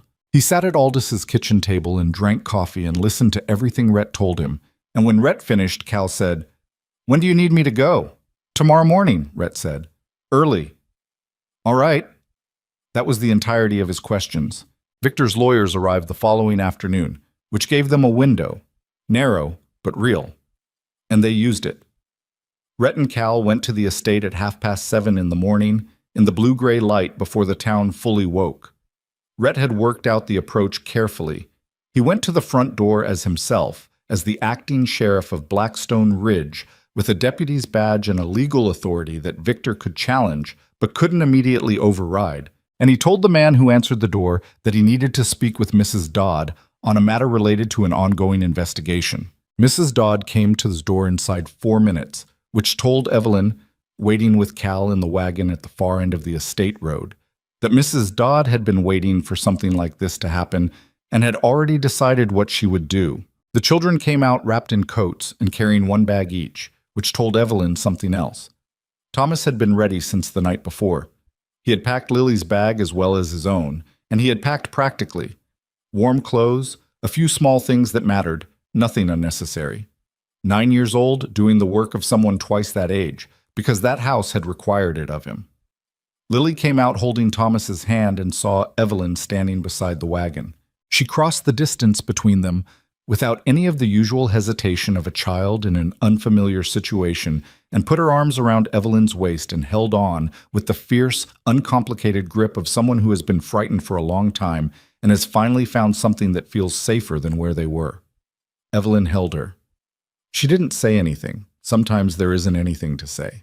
Thomas stood a little apart, watching the house the way you watch something you're not sure you'll ever see again and aren't sure how you feel about that. Then he looked at Evelyn with those careful eyes, and she gave him a small nod, and he climbed into the wagon. They were moving within 6 minutes of arriving. Cal drove south at a steady pace, not hurrying because hurrying drew attention. Evelyn watched the wagon until it turned the bend in the road and disappeared into the tree line, and then she turned back toward town. Victor's lawyers were named Croft and Alderman, and they were exactly what 3 days of anticipation had prepared Evelyn to expect. Precise, expensively dressed for the territory, carrying leather satchels that contained what she imagined were enough legal mechanisms to complicate any proceeding significantly. They set themselves up at the saloon, the best available accommodation in Blackstone Ridge, which was still barely adequate by their apparent standards, and they sent word to the sheriff's office within an hour of arriving that they required a meeting. Rhett came back from that meeting looking like a man who has spent an hour listening to polished language used to say things that had no polish in them at all. "They filed a motion for the return of property," he said. "The journal, the chemist's letter, and what they're calling a glass container removed without permission from Mr. Blackthorne's private residence." He sat down. They've also filed a motion contesting the jurisdiction of Judge Harlan's visit, on the basis that no crime has been formally charged, and therefore there's no basis for a territorial court proceeding. Can they do that? Evelyn asked. They can file anything, Aldous said from his armchair. His broken leg appeared to be causing him sustained indignation. Filing it and having it succeed are separate matters. Harlan has jurisdiction on territorial criminal matters, regardless of whether a formal charge has been laid. The investigation itself gives him standing to hear preliminary evidence. He paused. But Croft knows that. He's not filing that motion to win it. He's filing it to create noise, to make everything look disputed and contested so that by the time Harlan arrives, there's a blizzard of legal paper covering the actual issue. The actual issue being that his client poisoned 2 women, Evelyn said. Yes, Aldous said. That. Rhett leaned forward, elbows on knees, looking at the floor in the manner of someone doing arithmetic. They asked about the children, he said. The room went quiet. Victor wants them returned to the estate, Rhett said. They're making noises about parental rights, about the wrongful removal of minor children from their legal guardian's household. He's their legal guardian, Evelyn said. The word sat badly. He is. Right now, legally, he is. Rhett looked up. Which is why we needed them gone before the lawyers arrived, and why Cal needed to be someone with no legal connection to this situation. As far as the record shows, the children left the estate on their own initiative this morning. There's no documentation of anyone assisting them because there isn't any. He paused. Croft can make noise about it, but he can't prove anything, and he can't compel a 9-year-old to disclose where he went. Thomas won't say anything, Evelyn said with more certainty than she'd have felt about most adults. No, Rhett agreed. I don't think he will. The next part of the problem settled on the room the way the next part of a problem always does when you've solved the previous one. Immediately, with no grace period. They had 5 days until Harlan arrived. They had Croft and Alderman in town, generating legal noise and talking to anyone who might be persuaded that the official version of events was the one Victor had been circulating since the beginning.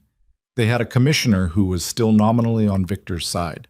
They had a vial of residue that needed chemical analysis by someone qualified, which was a problem they had been deferring because there was no qualified chemist within easy reach of Blackstone Ridge. The assay office in Butte, Rhett said, they have a man who does chemical analysis for the mining operations. He's not a forensic examiner, but he knows compounds, and he'll recognize arsenic residue. Butte is 2 days each direction, Evelyn said. I know. You can't go. If you leave now, Croft has 5 days in this town without the only law officer who isn't connected to Victor, and I know, he said again. He looked at her. It doesn't have to be me. She thought about it. The vial in its current location, wrapped carefully in cloth, in a box under the floorboards of Aldis's bedroom, which Aldis had suggested with the comfortable practicality of a man who had been hiding things under floorboards for decades. She thought about the road to Butte. 2 days in winter cold, alone. I'll go, she said. You'll go to Butte, Rhett said, and the flatness of his tone suggested he was not going to pretend this was a development he was comfortable with. The lawyers don't know what I look like yet, she said. They arrived after I was already staying here. Victor has described me to them, but a description from a man whose interest in my appearance is not exactly neutral. I look like any other woman traveling for ordinary reasons. She paused. And in Butte, nobody knows who I am at all. If Victor realizes you've left town, he won't, she said. He's watching this house. He's watching the sheriff's office. He's not watching the South Road because, as far as he knows, everything he needs to worry about is here. She looked at Rhett. It's the right move. He knew it was the right move. She could see it in the way he wasn't arguing, which was the specific quality of Rhett Callahan's reluctance when he'd already concluded something. He didn't dress up his disagreement with extra objections when the logic had run out. He just went quiet and accepted it, and then immediately started thinking about how to make it safer. Ben Kelsey's man, he said. He runs supply between here and Butte twice a month. He's going in 2 days' time anyway, and he's solid. You go with him, you're just another passenger, nothing unusual. Agreed. You're back in 4 days. Which gives us 1 day before Harlan. 1 day is enough, he said, though his expression suggested he was not entirely sure of this, and was saying it anyway because the alternative was not having it be enough. But the 2 days before she left were the worst of waiting, which is the specific torture of a situation where you have done what you can for the moment and are now required to stand still while other people do things you can't control. Victor's lawyers went to work on the town with the systematic efficiency of people who had done this kind of work before and understood that local opinion, properly shaped, could be as useful as legal precedent. They met with the commissioner again. They had a long conversation at the saloon with 3 of the more prosperous business owners in town, which Evelyn learned about through the network of information that had assembled itself organically in the past week. Percy at the telegraph office, the livery owner's wife, Mrs. Aldridge, who turned out to have ears in more corners of Blackstone Ridge than anyone had given her credit for. What the lawyers were saying in these conversations was a refined version of what Victor had been saying since the beginning, but refined the way a raw ore gets refined, processed into something that looked more like legitimate concern and less like the self-interested fabrication it actually was. They were suggesting, with great politeness and apparent regret, that the evidence being cited against their client was circumstantial at best and manufactured at worst. They were suggesting that the young woman at the center of the accusation was grieving and confused and had been manipulated by a deputy whose ambitions in this county were perhaps larger than his current position warranted. That last part was designed specifically for Rhett, and Evelyn felt a clean anger when she heard it. "They're trying to make it about you," she told him. "I know," he said. He didn't seem particularly disturbed by this, which was either genuine equanimity or the very good impression of it. "Let them. Harlan knows me. I've testified in front of him twice. He's not going to discount my evidence on the basis of a character suggestion from 2 men who arrived in this town 4 days ago. The commissioner might." "The commissioner's opinion of me stopped mattering when Harlan agreed to come," Rhett said. "The commissioner doesn't run a territorial proceeding. Harlan does." This was logical. It was also the kind of logic that worked in clean conditions and could be disrupted by the numerous things that were not clean about these conditions. Victor himself had gone quiet in a way that bothered Evelyn more than his earlier activity had. He was visible occasionally on the main street speaking with Croft and Alderman, but the public campaign he'd been running in the first days, the concerned appearances, the conversations with shopkeepers, the performance of a worried man seeking his missing betrothed, had subsided. He had retreated into the estate and was doing whatever he was doing behind those walls, and the absence of visible movement was not reassuring. It was the quiet of someone who had shifted from public maneuvering to private planning, and private planning was harder to track. "He's going to try something before Harlan gets here," Aldous said on the evening before Evelyn was due to leave. He said it without drama, as plain observation. A man like that, watching what he's built start to go. He won't just wait for a judge. "What does he have left to try?" Evelyn asked. "The evidence itself," Aldous said. "If he can't recover it through legal means, he may try other means. And the witnesses." He looked at Rhett. "Decker needs more than a fence post." Rhett had arranged for Ben Kelsey to send 2 of his ranch hands to stay at Decker's property for the remainder of the week. Large, reliable men who had no particular connection to Victor and no reason to be intimidated by him. Decker had accepted this with the expression of a man who had already had his fence post moment and was grateful for reinforcement without being willing to say so directly. Mrs. Dodd had not been heard from since the morning the children left. The estate had closed around her again, its ordinary-looking surface restored, nothing visible from outside to suggest anything unusual was happening within. Evelyn thought about her every day, about the decision she'd made at the kitchen door, 7 words, and what it was costing her to continue existing inside that house while the world outside it shifted. She left for Butte on a cold, clear morning, tucked into the supply wagon beside a taciturn man named Wade, who asked her 0 questions about her destination or purpose, and spent most of the 2-day journey either driving in silence or sleeping at the way stations with the reliable unconsciousness of someone who had learned to sleep whenever sleep was available. The vial was in her satchel, wrapped in 2 layers of cloth and nested in a tin box she'd borrowed from Nora's kitchen. She kept the satchel on her lap for the entire journey. The assay office in Butte was a plain building run by a man named Greaves, who had the distracted, slightly ink-stained quality of someone who spent most of his time in the company of chemical compounds rather than people.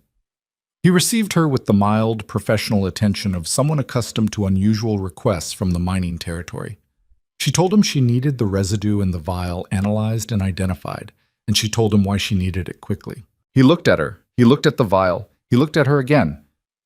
"This is for a court proceeding," he said. "Not a question." "Yes."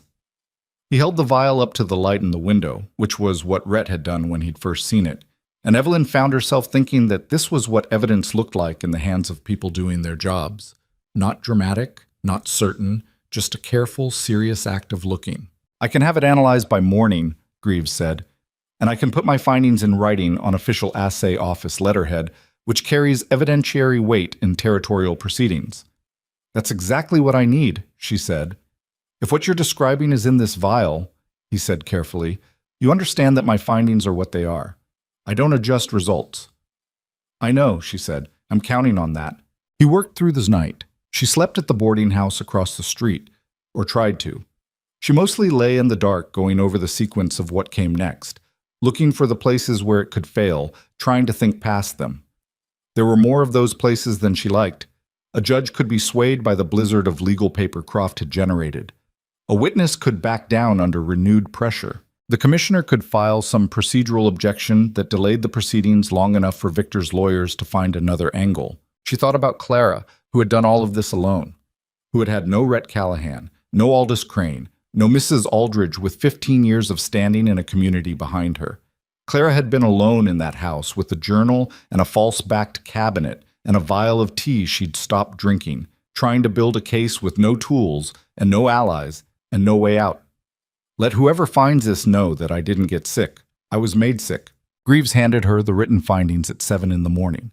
Evelyn read the document standing in his office doorway, the cold coming in from the street behind her.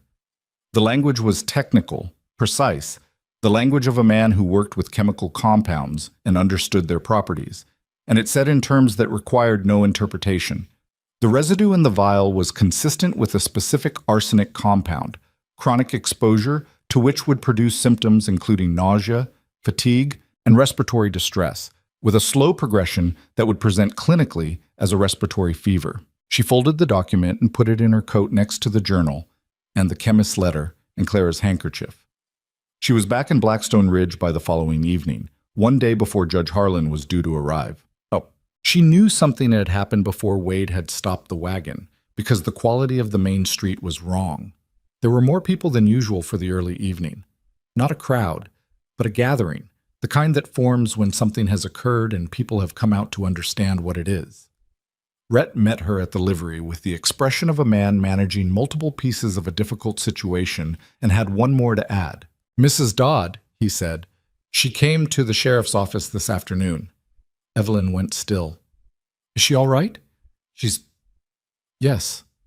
She's here." He moved, and she understood she was meant to follow. Victor tried to dismiss her this morning. He told her she was no longer needed, which is the kind of dismissal that comes with the understanding that she should leave quietly and quickly and not speak to anyone on her way out. He looked at Evelyn briefly as they walked. She didn't. The woman sitting in the chair across from Aldous' desk was the same Mrs. Dodd Evelyn knew. The same gray dress, the same practiced composure, and also different in the specific way that a person looks different when they have made a decision that has cost them something and are still standing upright. She looked older somehow, and also less guarded, as though the guard had been the expensive part and she'd decided she could no longer afford it. She looked at Evelyn when she came in, and something in her expression relaxed by a fraction. "You came back," she said.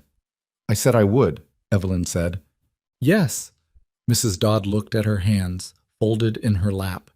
He found that the room had been accessed. He didn't say it outright. He never says things outright. That's not how he operates. But his manner changed 3 days ago, became careful in a different way than usual. And this morning he called me in and told me my services were no longer required and that I should be packed and gone before noon. She paused. He gave me a month's wages in cash, which told me he wanted me gone quickly enough that it was worth paying for. He thought you might talk, Rhett said. He was right, she said simply. I've been deciding whether to talk for 7 months. He made the decision easier. She looked at Evelyn. Clara came to me the week before she died. She was frightened and she wasn't well and she had figured out what was being done to her. She asked me if I would help her, if I would find someone who could help. Her voice was flat and controlled, the voice of a woman recounting something she had gone over many times in the accounting of her own failures. I told her I had children. I told her I was sorry. She didn't argue with me. She just nodded and went back to her room. The room was very quiet. 3 days later, she was worse, Mrs. Dodd said. A week after that, she was dead. And I told myself I couldn't have done anything, that it was too late, that I hadn't known for certain, that there was nothing I could have done that would have made a difference. She stopped. I've been telling myself that story for 7 months. I'm done telling it. She had seen things over 12 years in that household that she had filed away without allowing herself to name.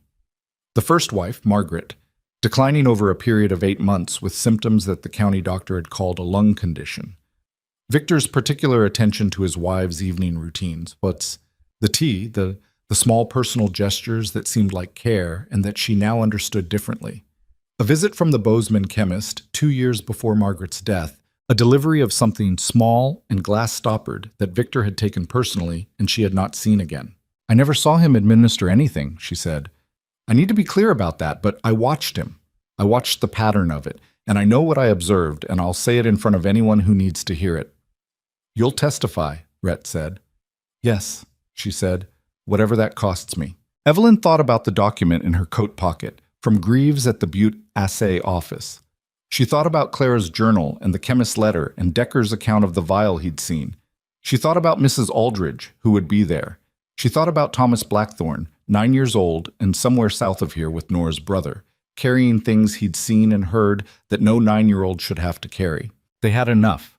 She believed, sitting in that room with Aldis's fire and the assembled weight of everything they'd built in 9 days, that they had enough. Not certainty. The law did not deal in certainty, especially not in a frontier territory where a man with money and lawyers could complicate any proceeding. But enough. Harlan arrives tomorrow, Rhett said. He looked at Evelyn. How'd Greaves go? She took the document from her coat and handed it to him. He read it, and she watched his face, and something in his expression shifted in the way things shift when you've been holding tension for a long time and a piece of it releases. Arsenic compound, he said. Consistent with what would produce Clara's symptoms, she said. He put it in writing on official letterhead. Rhett set the document on Aldis's desk, next to the chemist's letter, next to the journal, next to the written account Decker had provided. He looked at the assembled evidence for a moment, the physical shape of 9 days of work, of everything that Clara had tried to build before she ran out of time. It's enough, Aldis said from his chair, with the authority of a man who had sat in enough courtrooms to know the difference between enough and not enough. Judge Harlan arrived at noon the following day, on horseback with 2 men from the territory attorney's office, and he came directly to the sheriff's office without stopping at the saloon or the mercantile or any of the places where Croft and Alderman had spent 9 days building architecture.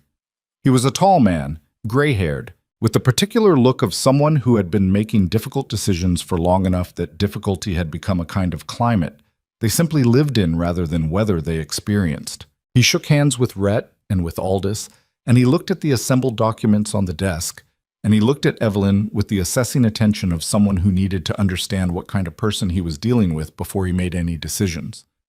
Miss Hartwell, he said, you've had a complicated few weeks.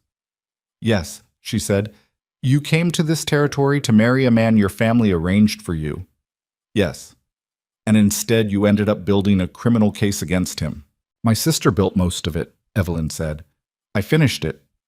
Harlan was quiet for a moment. He looked at the journal, which was open to Clara's last entry. He read those 3 words. He found it. And she watched his face and saw the moment they landed. I've received Croft and Alderman's filings, he said. I've read them. I've also read everything Deputy Callahan sent to Helena. He looked at Rhett. You said the vial has been analyzed. By the assay office in Butte, Rhett said. The written findings are there. Harlan picked up Greaves's document and read it carefully, the way he read everything, thoroughly, without rushing, giving it the attention that a document saying what this one said deserved. He set it down. He looked at the window.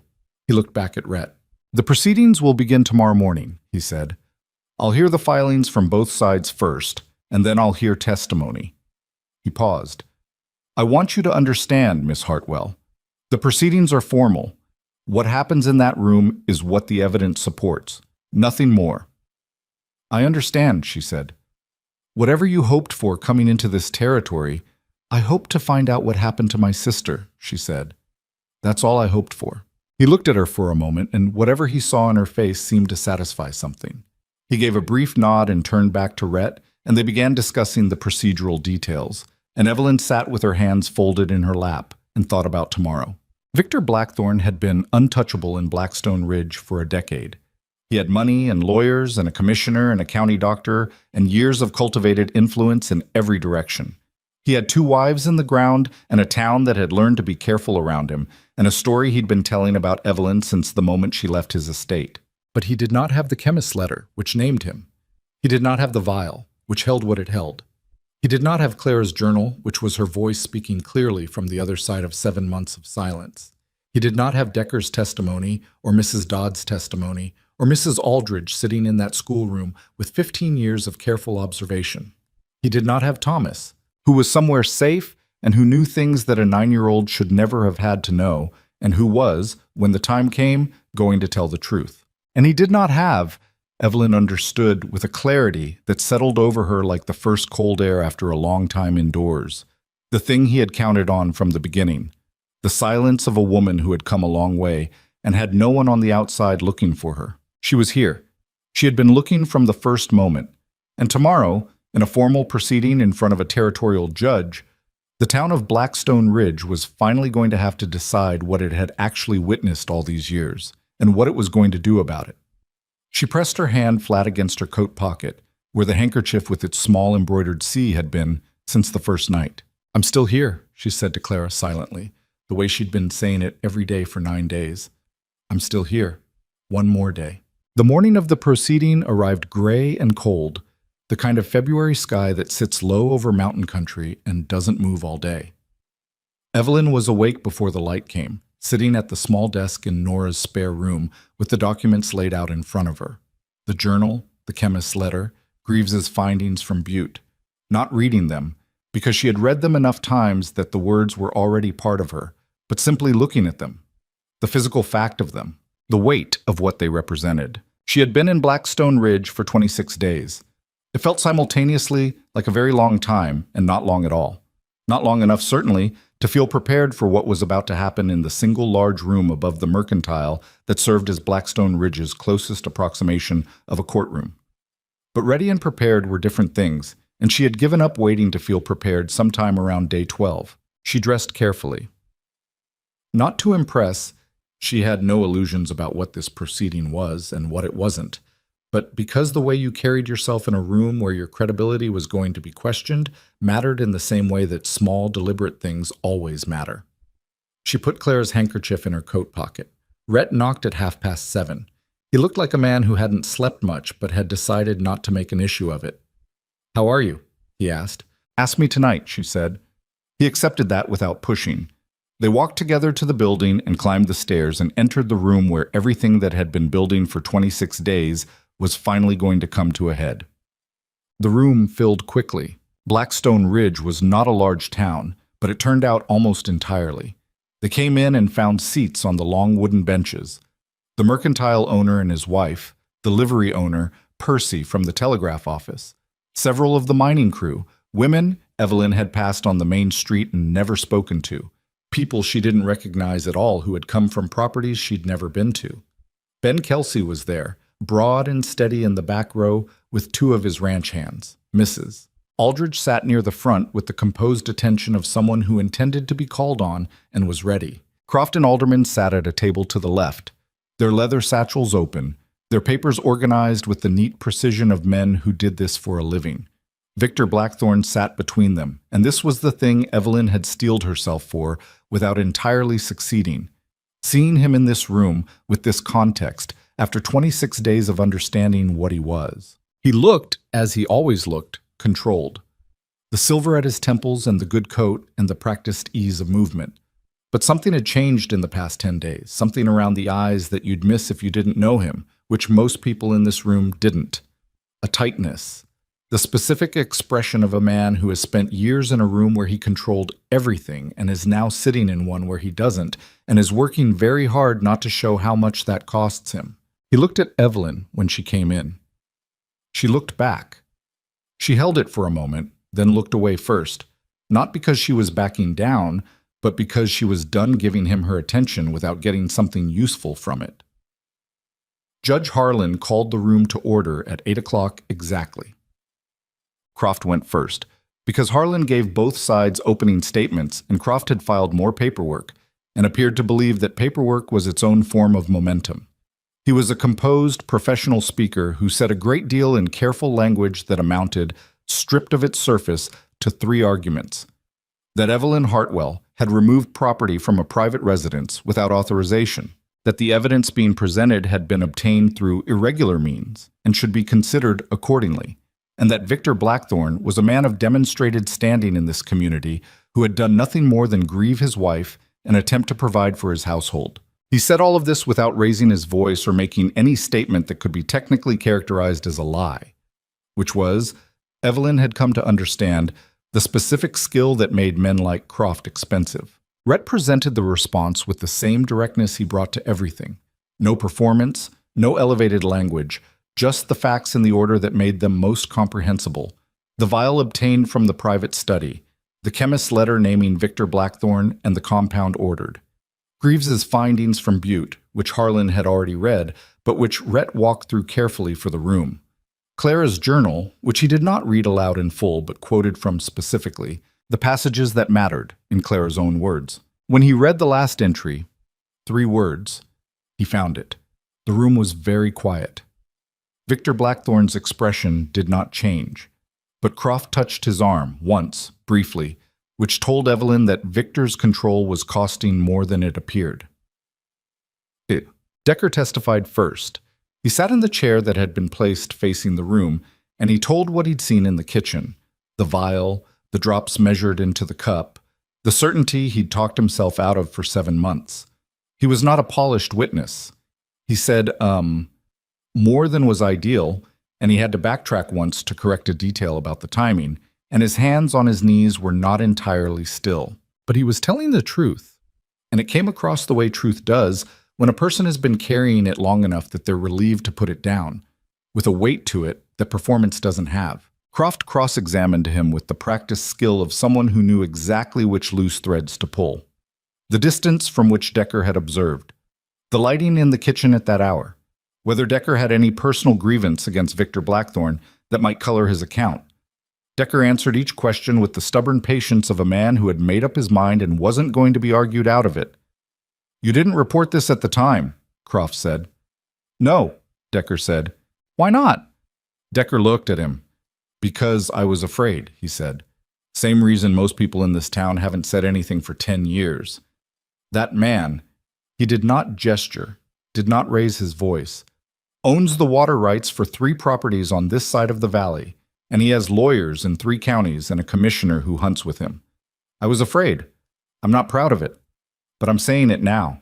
The room made a sound, Chassesson, not a murmur, not a gasp, something quieter than those, the sound of recognition. Mrs. Dodd testified next. She sat with her hands folded and her back straight, and she said what she'd seen in 12 years, carefully and completely, without embellishment and without softening. She described Margaret's decline. She described Victor's particular attention to the evening tea routine with both wives. She described Clara coming to her a week before she died, frightened and sick, asking for help. And she described what she'd said in response. And she said it the same way she'd said it to Evelyn in Aldous' kitchen, plainly, without excusing herself. "I told her I couldn't help her," she said. "That was wrong. I have to live with it." She paused. "I can't undo it. I can tell what I know now, and I can do that, so I'm doing it." The room was very still. Croft was more careful with Mrs. Dodd than he'd been with Decker. He understood she was a more damaging witness, and he approached her with the specific caution of someone diffusing something they're not certain about. He questioned the reliability of 12-year-old observations. He questioned whether declining health could have various explanations. He was not rude. He was relentlessly professionally skeptical. Mrs. Dodd answered every question with the same even voice. She did not become uncertain. She had arrived at this moment after 7 months of deciding, and there was nothing left in her to be shaken by a man with a leather satchel. Mrs. Aldridge testified to Thomas's changed behavior in the schoolroom, the flinching, the particular silence when certain subjects arose, the timeline of when it began. She testified to Clara visiting her 4 months before her death, frightened and roundabout, and what she'd said in response, and what she wished she'd said. She was precise and credible and had the quiet authority of 15 years in a community behind every word. Then Harlan asked Evelyn whether she wished to speak. She had thought about this carefully. She was not a neutral witness. She was Clara's sister. She was the woman who had taken the journal and the chemist's letter from the estate. She was the person around whom Victor's narrative of instability had been constructed. Croft would use every one of those facts. She knew it going in. She sat down in the chair facing the room and she looked at the people on the benches. At Mrs. Aldridge, at Decker, at Ben Kelsey in the back row, at Percy from the telegraph office, at all the people who had spent years in this town learning to be careful and were now sitting in a room deciding whether to stop. And she said what she knew. She said it simply. She didn't perform emotion because she didn't need to.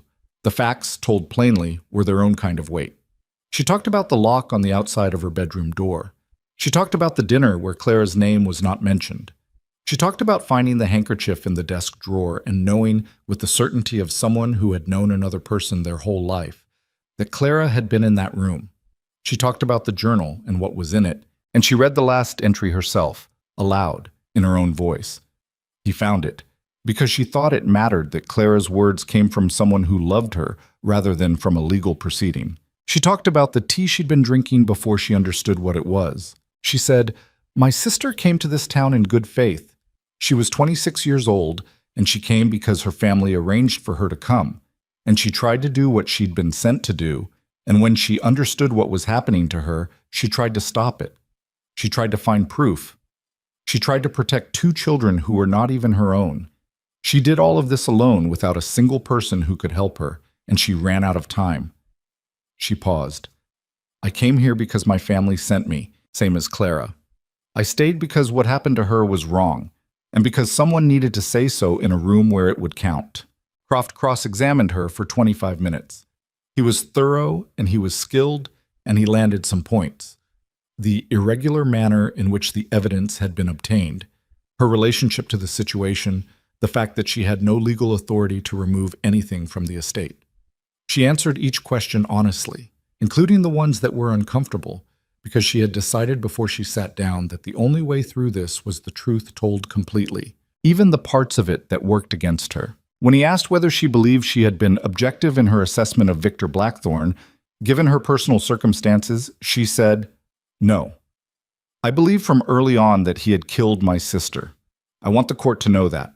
I also want the court to know that I brought you physical evidence analyzed by an independent chemist, testimony from multiple witnesses with no connection to each other, and a written record in my sister's own hand, because I understood that what I believed was not sufficient. Evidence is what matters. So I went and found it." Croft had nothing to add to that. Victor Blackthorne's lawyers put him on the stand, which was a strategic decision that told Evelyn they were worried. A confident defense doesn't need its client to speak. A defense that puts its client in front of a judge is a defense that has calculated that the client, performed correctly, is more persuasive than the alternative. Victor performed well. He was measured and sorrowful and articulate, and he told the story he'd been telling for weeks. Clara's declining health, his concern, his grief, his bewilderment at finding himself accused by a woman who had arrived in his household in distress and constructed a narrative from her own pain. He was convincing.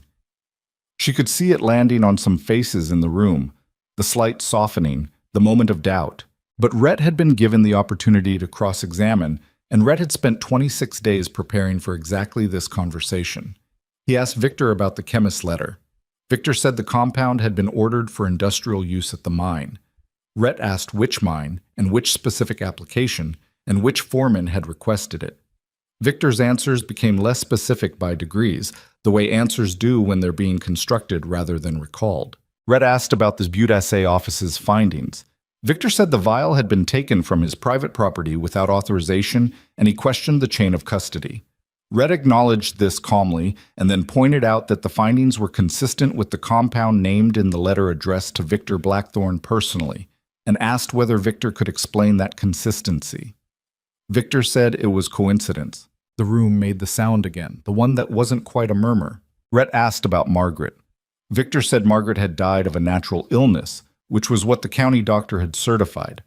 Rhett asked when Victor had last seen the county doctor. Victor said he didn't see what that had to do with anything. Rhett said he thought it was relevant, given that the doctor's certification was being offered as evidence and the doctor himself was not present to testify, and asked Harlan to note the absence for the record. Harlan noted it, and then Rhett asked very quietly, without any change in his tone, "Mr. Blackthorne, did you bring your late wife Clara her evening tea on the night of January 7th of this year?" A pause. "I may have," Victor said. "It was my habit to care for my wife's comfort. And on the night of January 3rd? I don't recall. The journal your late wife kept, which has been entered into this proceeding, describes you bringing her tea on the evenings of January 3rd, 5th, 7th, 9th, 10th, and 11th. She also describes stopping drinking it. She also describes on January 14th feeling significantly worse. She died on January 23rd. Rhett looked at him steadily. "Would you like to explain the connection between those dates?" Victor looked at his lawyers. Croft made a small gesture, barely visible, the gesture of a man saying, "Hold your position." Victor looked back at Rhett. "My wife was ill," he said. "I cared for her. The journal of a sick woman is not a reliable account of events. Your first wife, Margaret, also declined over a period of months with similar symptoms," Rhett said. "Were you also in the habit of bringing Margaret her evening tea?" A longer pause this time, long enough that the pause itself was an answer. "I cared for my wife," Victor said. "Which wife?" Rhett asked. The room went completely still. Curate. Harlan deliberated for 4 hours, which was not unusual for a proceeding of this complexity, and which Evelyn spent mostly in Aldous' kitchen, sitting with Nora and Mrs. Dodd and saying very little. There was nothing left to say. Everything that could be done had been done. The rest was Harlan's. She thought about the nature of waiting, about how it was always the worst part, not because the outcome was uncertain, though it was, but because waiting required you to stop doing anything and simply exist in the space between what you'd built and what would happen to it. She had been moving for 26 days. Stopping felt almost physical, like putting down something very heavy. Nora made coffee. Mrs. Dodd held her cup in both hands and looked at the table. Aldous dozed in his armchair, or appeared to, though Evelyn suspected he was not actually asleep. Rhett came in after 2 hours, sat down, and did not speak for a long time. "Whatever happens," he said finally, not looking at anyone in particular, "what you built in there, that doesn't disappear regardless of the outcome. The town saw it, they heard it, that's not nothing." "No," Evelyn agreed, "it's not nothing." He looked at her then, and there was something in his face that had nothing to do with the proceeding, something quieter and more complicated that had been building for 26 days in the specific way that things build when people go through something difficult together and come out the other side changed by the going through. She didn't know yet what to do with it. She thought she probably didn't need to know today. The word came at 4:30. Harlan's verdict was not dramatic in its delivery. He read it from his notes in the measured language of a territorial court, and what it said was this: that the evidence presented constituted sufficient grounds for formal criminal charges against Victor Blackthorne on 2 counts of murder in the first degree, 1 count pertaining to Clara Hartwell Blackthorne and 1 pertaining to Margaret Elise Blackthorne, that he would be held pending transfer to the territorial prison facility in Helena to await trial, that the motion for return of property was denied. Victor Blackthorne, upon hearing this, said nothing. He sat very still for a moment, the practiced stillness of a man managing something that threatened to be unmanageable. And then he stood when the territorial men came for him, and he allowed himself to be led from the room, and he did not look at Evelyn. She did not look away. The room let out a collective breath that it had been holding for varying lengths of time. Some people for the past hour, some for considerably longer. She heard several people crying, which she had not expected, and which undid something in her chest that she hadn't known was still held tight. Ben Kelsey, in the back row, exhaled, and stared at the ceiling. Mrs. Aldridge sat with her hands pressed flat on her knees and her eyes closed. Rhett beside Evelyn said nothing. He looked at the space where Victor had been, and then he looked at her, and she looked back.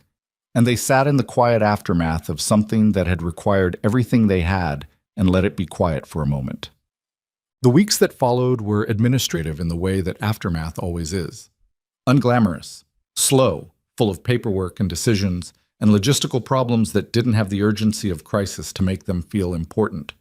The mining operation passed into receivership pending legal resolution.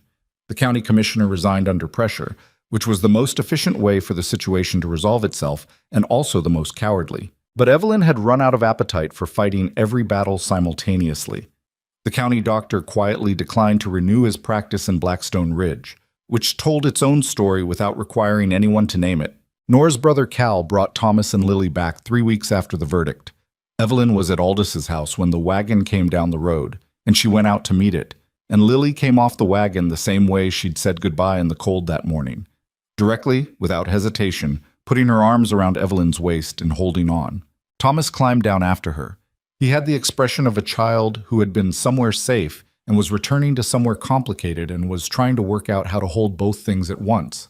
He looked at the town around him, the main street, the buildings, the ridge, and the estate visible on the rise. And then he looked at Evelyn. "Is it over?" he asked. She thought about what to say. She thought about the honesty she'd owed him from the first morning in that hallway, when he'd been 9 years old with his back against the wall, and she'd decided to talk to him straight rather than down. "The worst of it," she said, "there's still the trial, which will take time. And there are things that happen that don't just stop because of a verdict. But he's gone. He can't hurt anyone here anymore." Thomas nodded slowly. He looked at the estate on the ridge, distant, windows dark. "I don't want to go back there," he said. "You don't have to," she said. "Ever." "Where do we go?" She had been working this out for 3 weeks, with Aldis and Nora and Rhett, with a lawyer from Helena who handled the guardianship paperwork, with the particular grinding patience of someone building something practical rather than dramatic. The estate and its assets would eventually be adjudicated.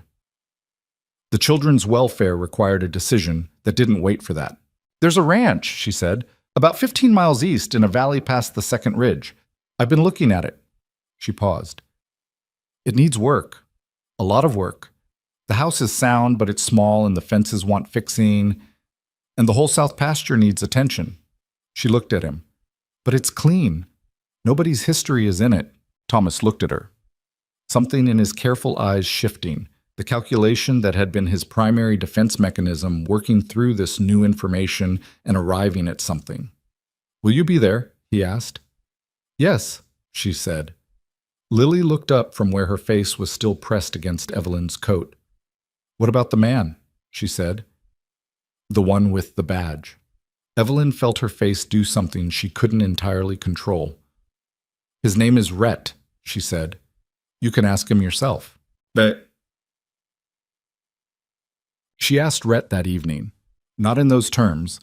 Lily had asked a child's version of a question that adults generally require more words to approach.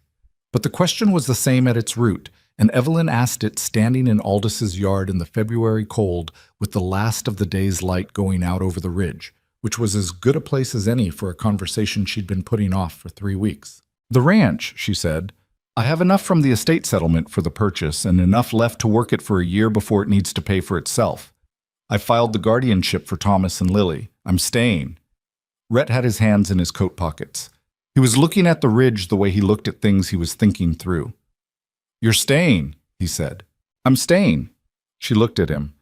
"Aldis is going to need a sheriff when his leg heals and he decides he's ready to retire, which by his own estimate is somewhere between 1 and 3 years from now. That seems like the kind of job that would suit a man who is apparently incapable of walking past a problem without trying to fix it." He looked at her. Something in his expression was doing what it sometimes did, several things at once, none of them entirely legible. "You're offering me a job," he said. "I'm pointing out that a job exists," she said. "What you do with the information is your business." He was quiet for a moment. The cold moved across the yard between them. Somewhere behind the house, Lily was talking to Nora in the particular way Lily talked to people she'd decided she liked, rapidly, without pausing for breath, about several things simultaneously. "The ranch is going to be a lot of work," Rhett said. "I'm aware of that. Fences and a south pasture and 2 kids who've had a complicated year." "I know what it is," she said. "I'm not confused about what I'm choosing." He looked at her for a long moment, and she looked back, and neither of them said anything that would have translated well into plain language. Some things between 2 people who have been through something real together don't require plain language. They require only the acknowledgement that the thing happened, and that both of you are still standing, and that standing together seems, on balance, better than standing apart. "The fence on the south pasture," he said. "I'm good with fences." "I'll remember that," she said. She went back to the estate one final time, alone, in the last days of February before the paperwork transferred ownership and strangers would begin making decisions about what to keep and what to clear. She did not go through the rooms or open drawers or look for anything. There was nothing left to find and nothing she wanted to take. She went to the small sitting room that had been Clara's, now stripped of everything except the furniture that had come with the house, and she stood in it for a while. She took out the handkerchief with the embroidered C. She held it. The room was cold and empty and entirely ordinary looking, and that was the most honest thing about it. How ordinary a space can look when you know what happened in it. How nothing shows on the outside of things. How you can walk through a door and have no idea what it has already cost someone. She thought about the nature of what Clara had tried to do. Not heroic, exactly. Clara had been frightened. She had hesitated. She had asked Mrs. Dodd for help and been turned away and written in tiny handwriting in a journal she hid behind a false back because she had no other way to say what was happening to her.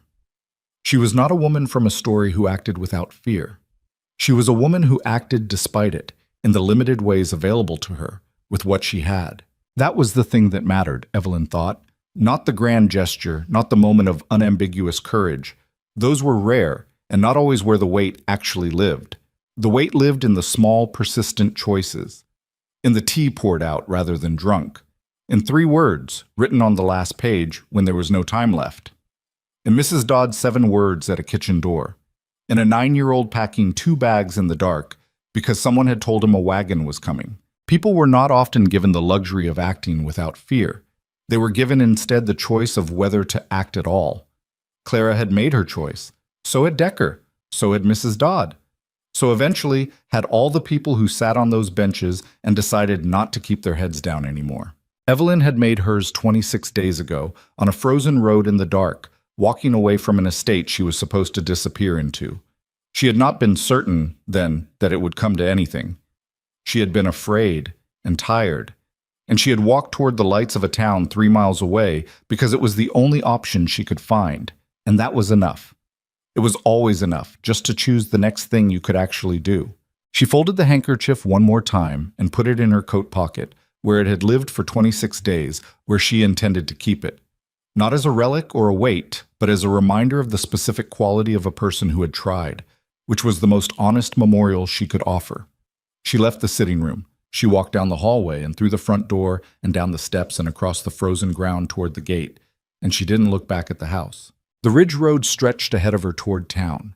The sky was beginning to clear for the first time in days, the gray pulling back to show something pale and cold and real behind it. 15 miles east, past the second ridge, a ranch sat in a valley waiting for someone to come fix its fences. She had a long walk back to town and a great deal to do. And the rest of it, whatever it was, whatever shape it took when she wasn't looking directly at it, would come together the way things do when you've stopped trying to control every piece of it and started simply living in the direction you've decided to face. Her sister's name was Clara. She had been 26 years old, and she had been brave in the ways she could be, and she had tried to do something that mattered. Someone had finished it for her. That was enough. That was finally and completely enough.